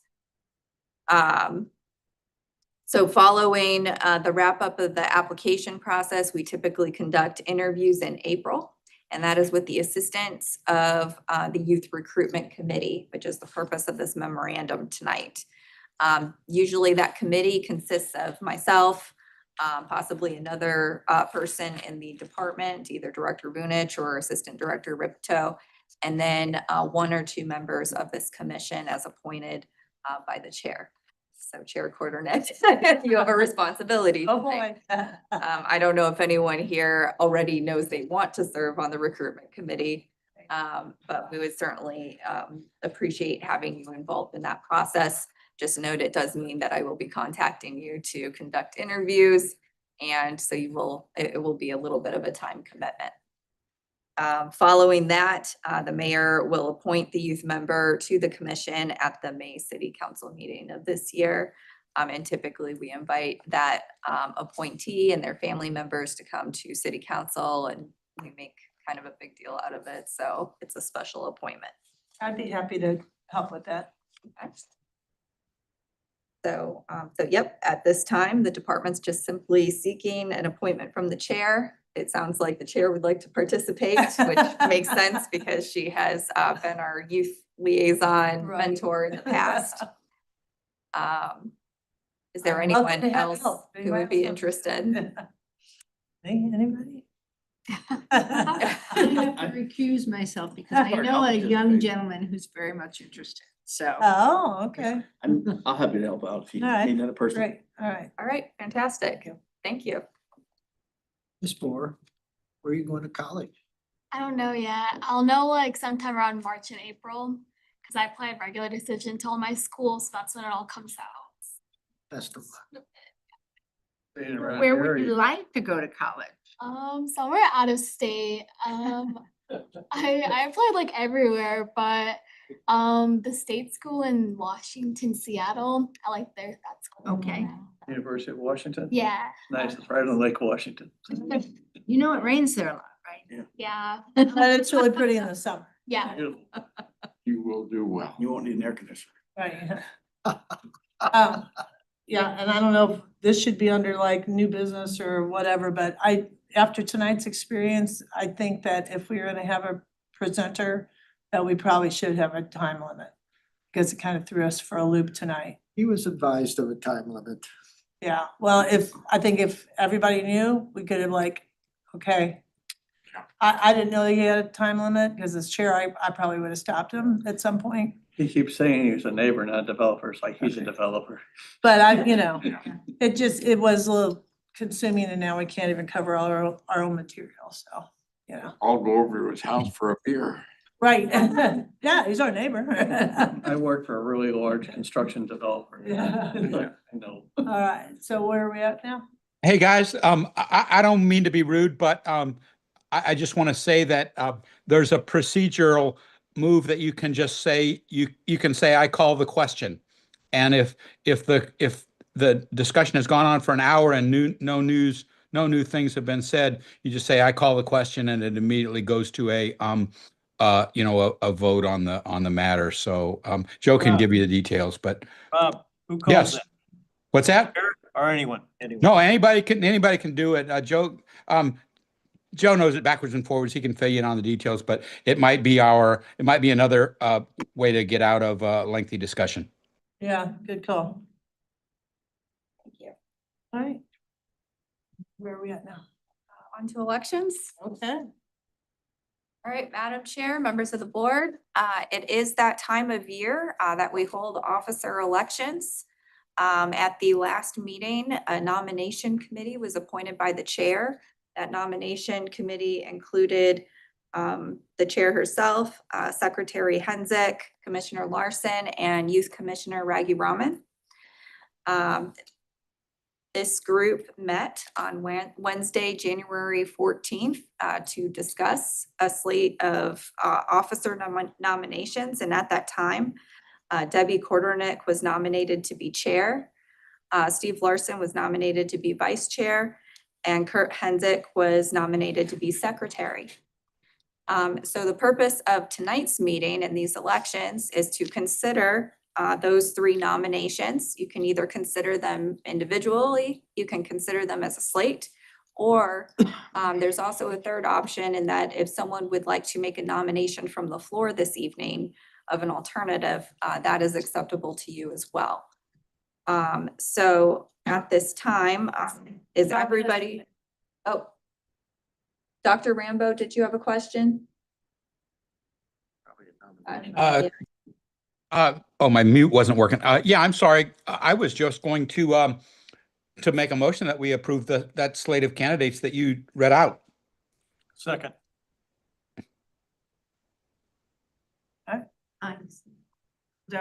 Agree. Everybody, raise your hand if you agree. Otherwise, we're sacrificing you. Raise your hand. My hand is raised for the record. Thank you. All right, So by mutual consent or whatever. so congratulations to our new set of officers. They will start their terms We're next all your month. neighbors. Let's consider us neighbors. I'm your neighbor. Some additional recommendations from this group was to maintain our current HPC advisor, Mr. Scott. If you would like to remain serving in the Hang in position there in with that us, for capacity. sure. I'll stay around as long as you want me. All right, We fantastic. move in second and vote, Um, or the issue in? I would prefer a motion in yes, second. let's go ahead and. Yes. So I'll motion that Mr. Scott stay on as advisor. then I'll second. All right. All in favor? Everyone, all right? My hand's raised again. Actually, Thank both you. hands are raised. All Thank you. right, thank you. And then finally, this group endorsed or nominated Youth Commissioner Raghu Raman for a third term with the Historic Preservation Commission. So if we can also have a motion second on that. Yeah, I'll motion that it stays on. Second. All right. Everybody opposed? All right. Unanimous. Hands up again. So that recommendation will then be forwarded to the mayor and we'll work on that process for reappointment. Great. Thank you. Robin, may I ask a question that's not on the agenda? Were we expecting a presentation this evening from, I believe his name was Mr. Smith, the property that we toured on 109 with the barn? And he was going to present pictures and, On Old State. yeah, was that this evening or is that? There was notation about that. Yeah. So yes, the department placed Mr. Smith on the agenda and we've been going back and forth with him for the last couple weeks. He was out of town today. And my understanding is the process isn't far enough along to where we have anything concrete to show the commission. So he is anxious to present to you next month. And my understanding is he's already ordered the time lapse camera equipment. So I think he's sincerely moving forward with the project. And yet you did have the pictures enclosed here because I was unable to attend, so I appreciate that. And they haven't been able to obtain the demolition permit yet either. So that's also delaying the process a bit as well. And also one other issue, Mr. Gruey mentioned this evening that the home that we were discussing has asbestos. It occurred to me when we were looking at that house on Maple after we left, that is an asbestos era property. Are we notified of that risk in advance? If a particular house we're touring may be contaminated with asbestos? That is part of the demolition permit process. From the perspective of us asking you to attend a site visit to assess a demolition request or not, Oftentimes, we don't know if it's asbestos or not. We don't ask for that information up front. We could certainly do that in the future. But as Robin just mentioned, once the demolition permit is authorized by the commission and the actual paperwork starts on our end with authorizations and county permits, that's one of the things they have to submit, a lead paint, asbestos, and a couple of other items that go through the St. Louis County Department of Public Health. I do recall, interjecting, that the tour that we had of the residence on Maple had specific notation that as the house had been open to the elements exposed, that there was potential for mold, so anyone who thought they needed protective equipment should stow heretofore supply themselves with it. Certainly, you are not required to participate. You could come to the property, stay on the yard, view the exterior. It's really, in some instances, we've told people, don't go in. And typically one of us will go in and get as many of the interior pictures as we can and get out as quick as we can. So again, if you're not comfortable, there's nothing requiring you, and I would encourage you not. Okay, thank you. It was just after I exited, I thought to myself, the floor was collapsed in the kitchen and pipes are often wrapped in asbestos tape, and it occurred to me, oh, should I have done that? I mean, as long as you're not As long as you physically don't, handling the as long as you don't material. disturb it. Yeah. Friable asbestos is airborne. Yeah. So, you know, you don't necessarily have to touch it, you just have to be in the area. What we'll do is we'll implement with Robin's assistance, when the demolition permit is submitted and we're setting up, we'll ask if they have any information on asbestos or any other carcinogens that may be present in the premise. That way, if they know, they can tell us and then we can advise you. Otherwise, if it's a question mark, I would encourage you not to, more than welcome to come, just don't go in the house. Right. Okay, thank you. Yeah, some of the properties are a little sketchy, so you could choose not to go in. All right, so are we gonna go over the next items? Do you wanna? The moratorium, Yeah, it's in place. yeah. Any questions?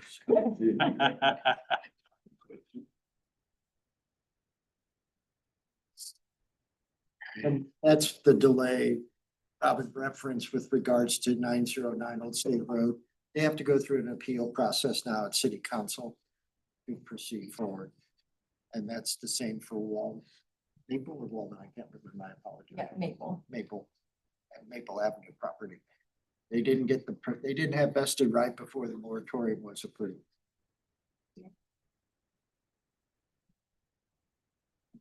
So our next meeting date is the 26th of February, but if you all do want to mark your calendars for that luncheon on the 10th, you have that postcard there to keep as a reminder. And Do we are you want these invited to back? that luncheon? We are invited to the luncheon on February 10th. Well, I don't know. Do we want these? Actually, these might be useful for future events. Yeah. If you don't. Yeah, I mind. mean, you can have mine. I have no use. Since I can't eat it, you can have it. If it was. That was a little stale. Excuse me. Yeah, I'll go ahead and take your birthday. I think they would make wonderful centerpieces for your February 10th That's, lunch. that's what There I'm you go. thinking. Now that you bring it up, it's a good idea. Conditions invited. Please feel free to come if Okay. you have time and are available. We'll make space and That's us, your extra food. for Right. everybody. Right. Yeah, it'll be fun. All right, that's everything. They're bigger. We will have, Your clips, I don't know. I'll motion to adjourn the meeting. That's a losing. Thank you all for staying a little longer tonight. Yes. Second that. Well, learned. I'll second the motion. Second, it. Let's go. Dinner All in time. favor? Yeah. Aye. So just as a reminder, the weather this weekend isn't gonna be great. Public Works had a special meeting today to talk about preparations for the snow. Just be careful if you go out. I'm worried about our friends, our neighbors in the southern states, 1/2 inch to 3 inches, that's of ice. Ice, yeah. Yeah. That's a power outage. Ted Cruz will be heading to Cancun. They said all it takes is a quarter of an inch to lose all your power lines. That's what I mean. It's just, once you lose your Our power. chair ice storms. Yeah.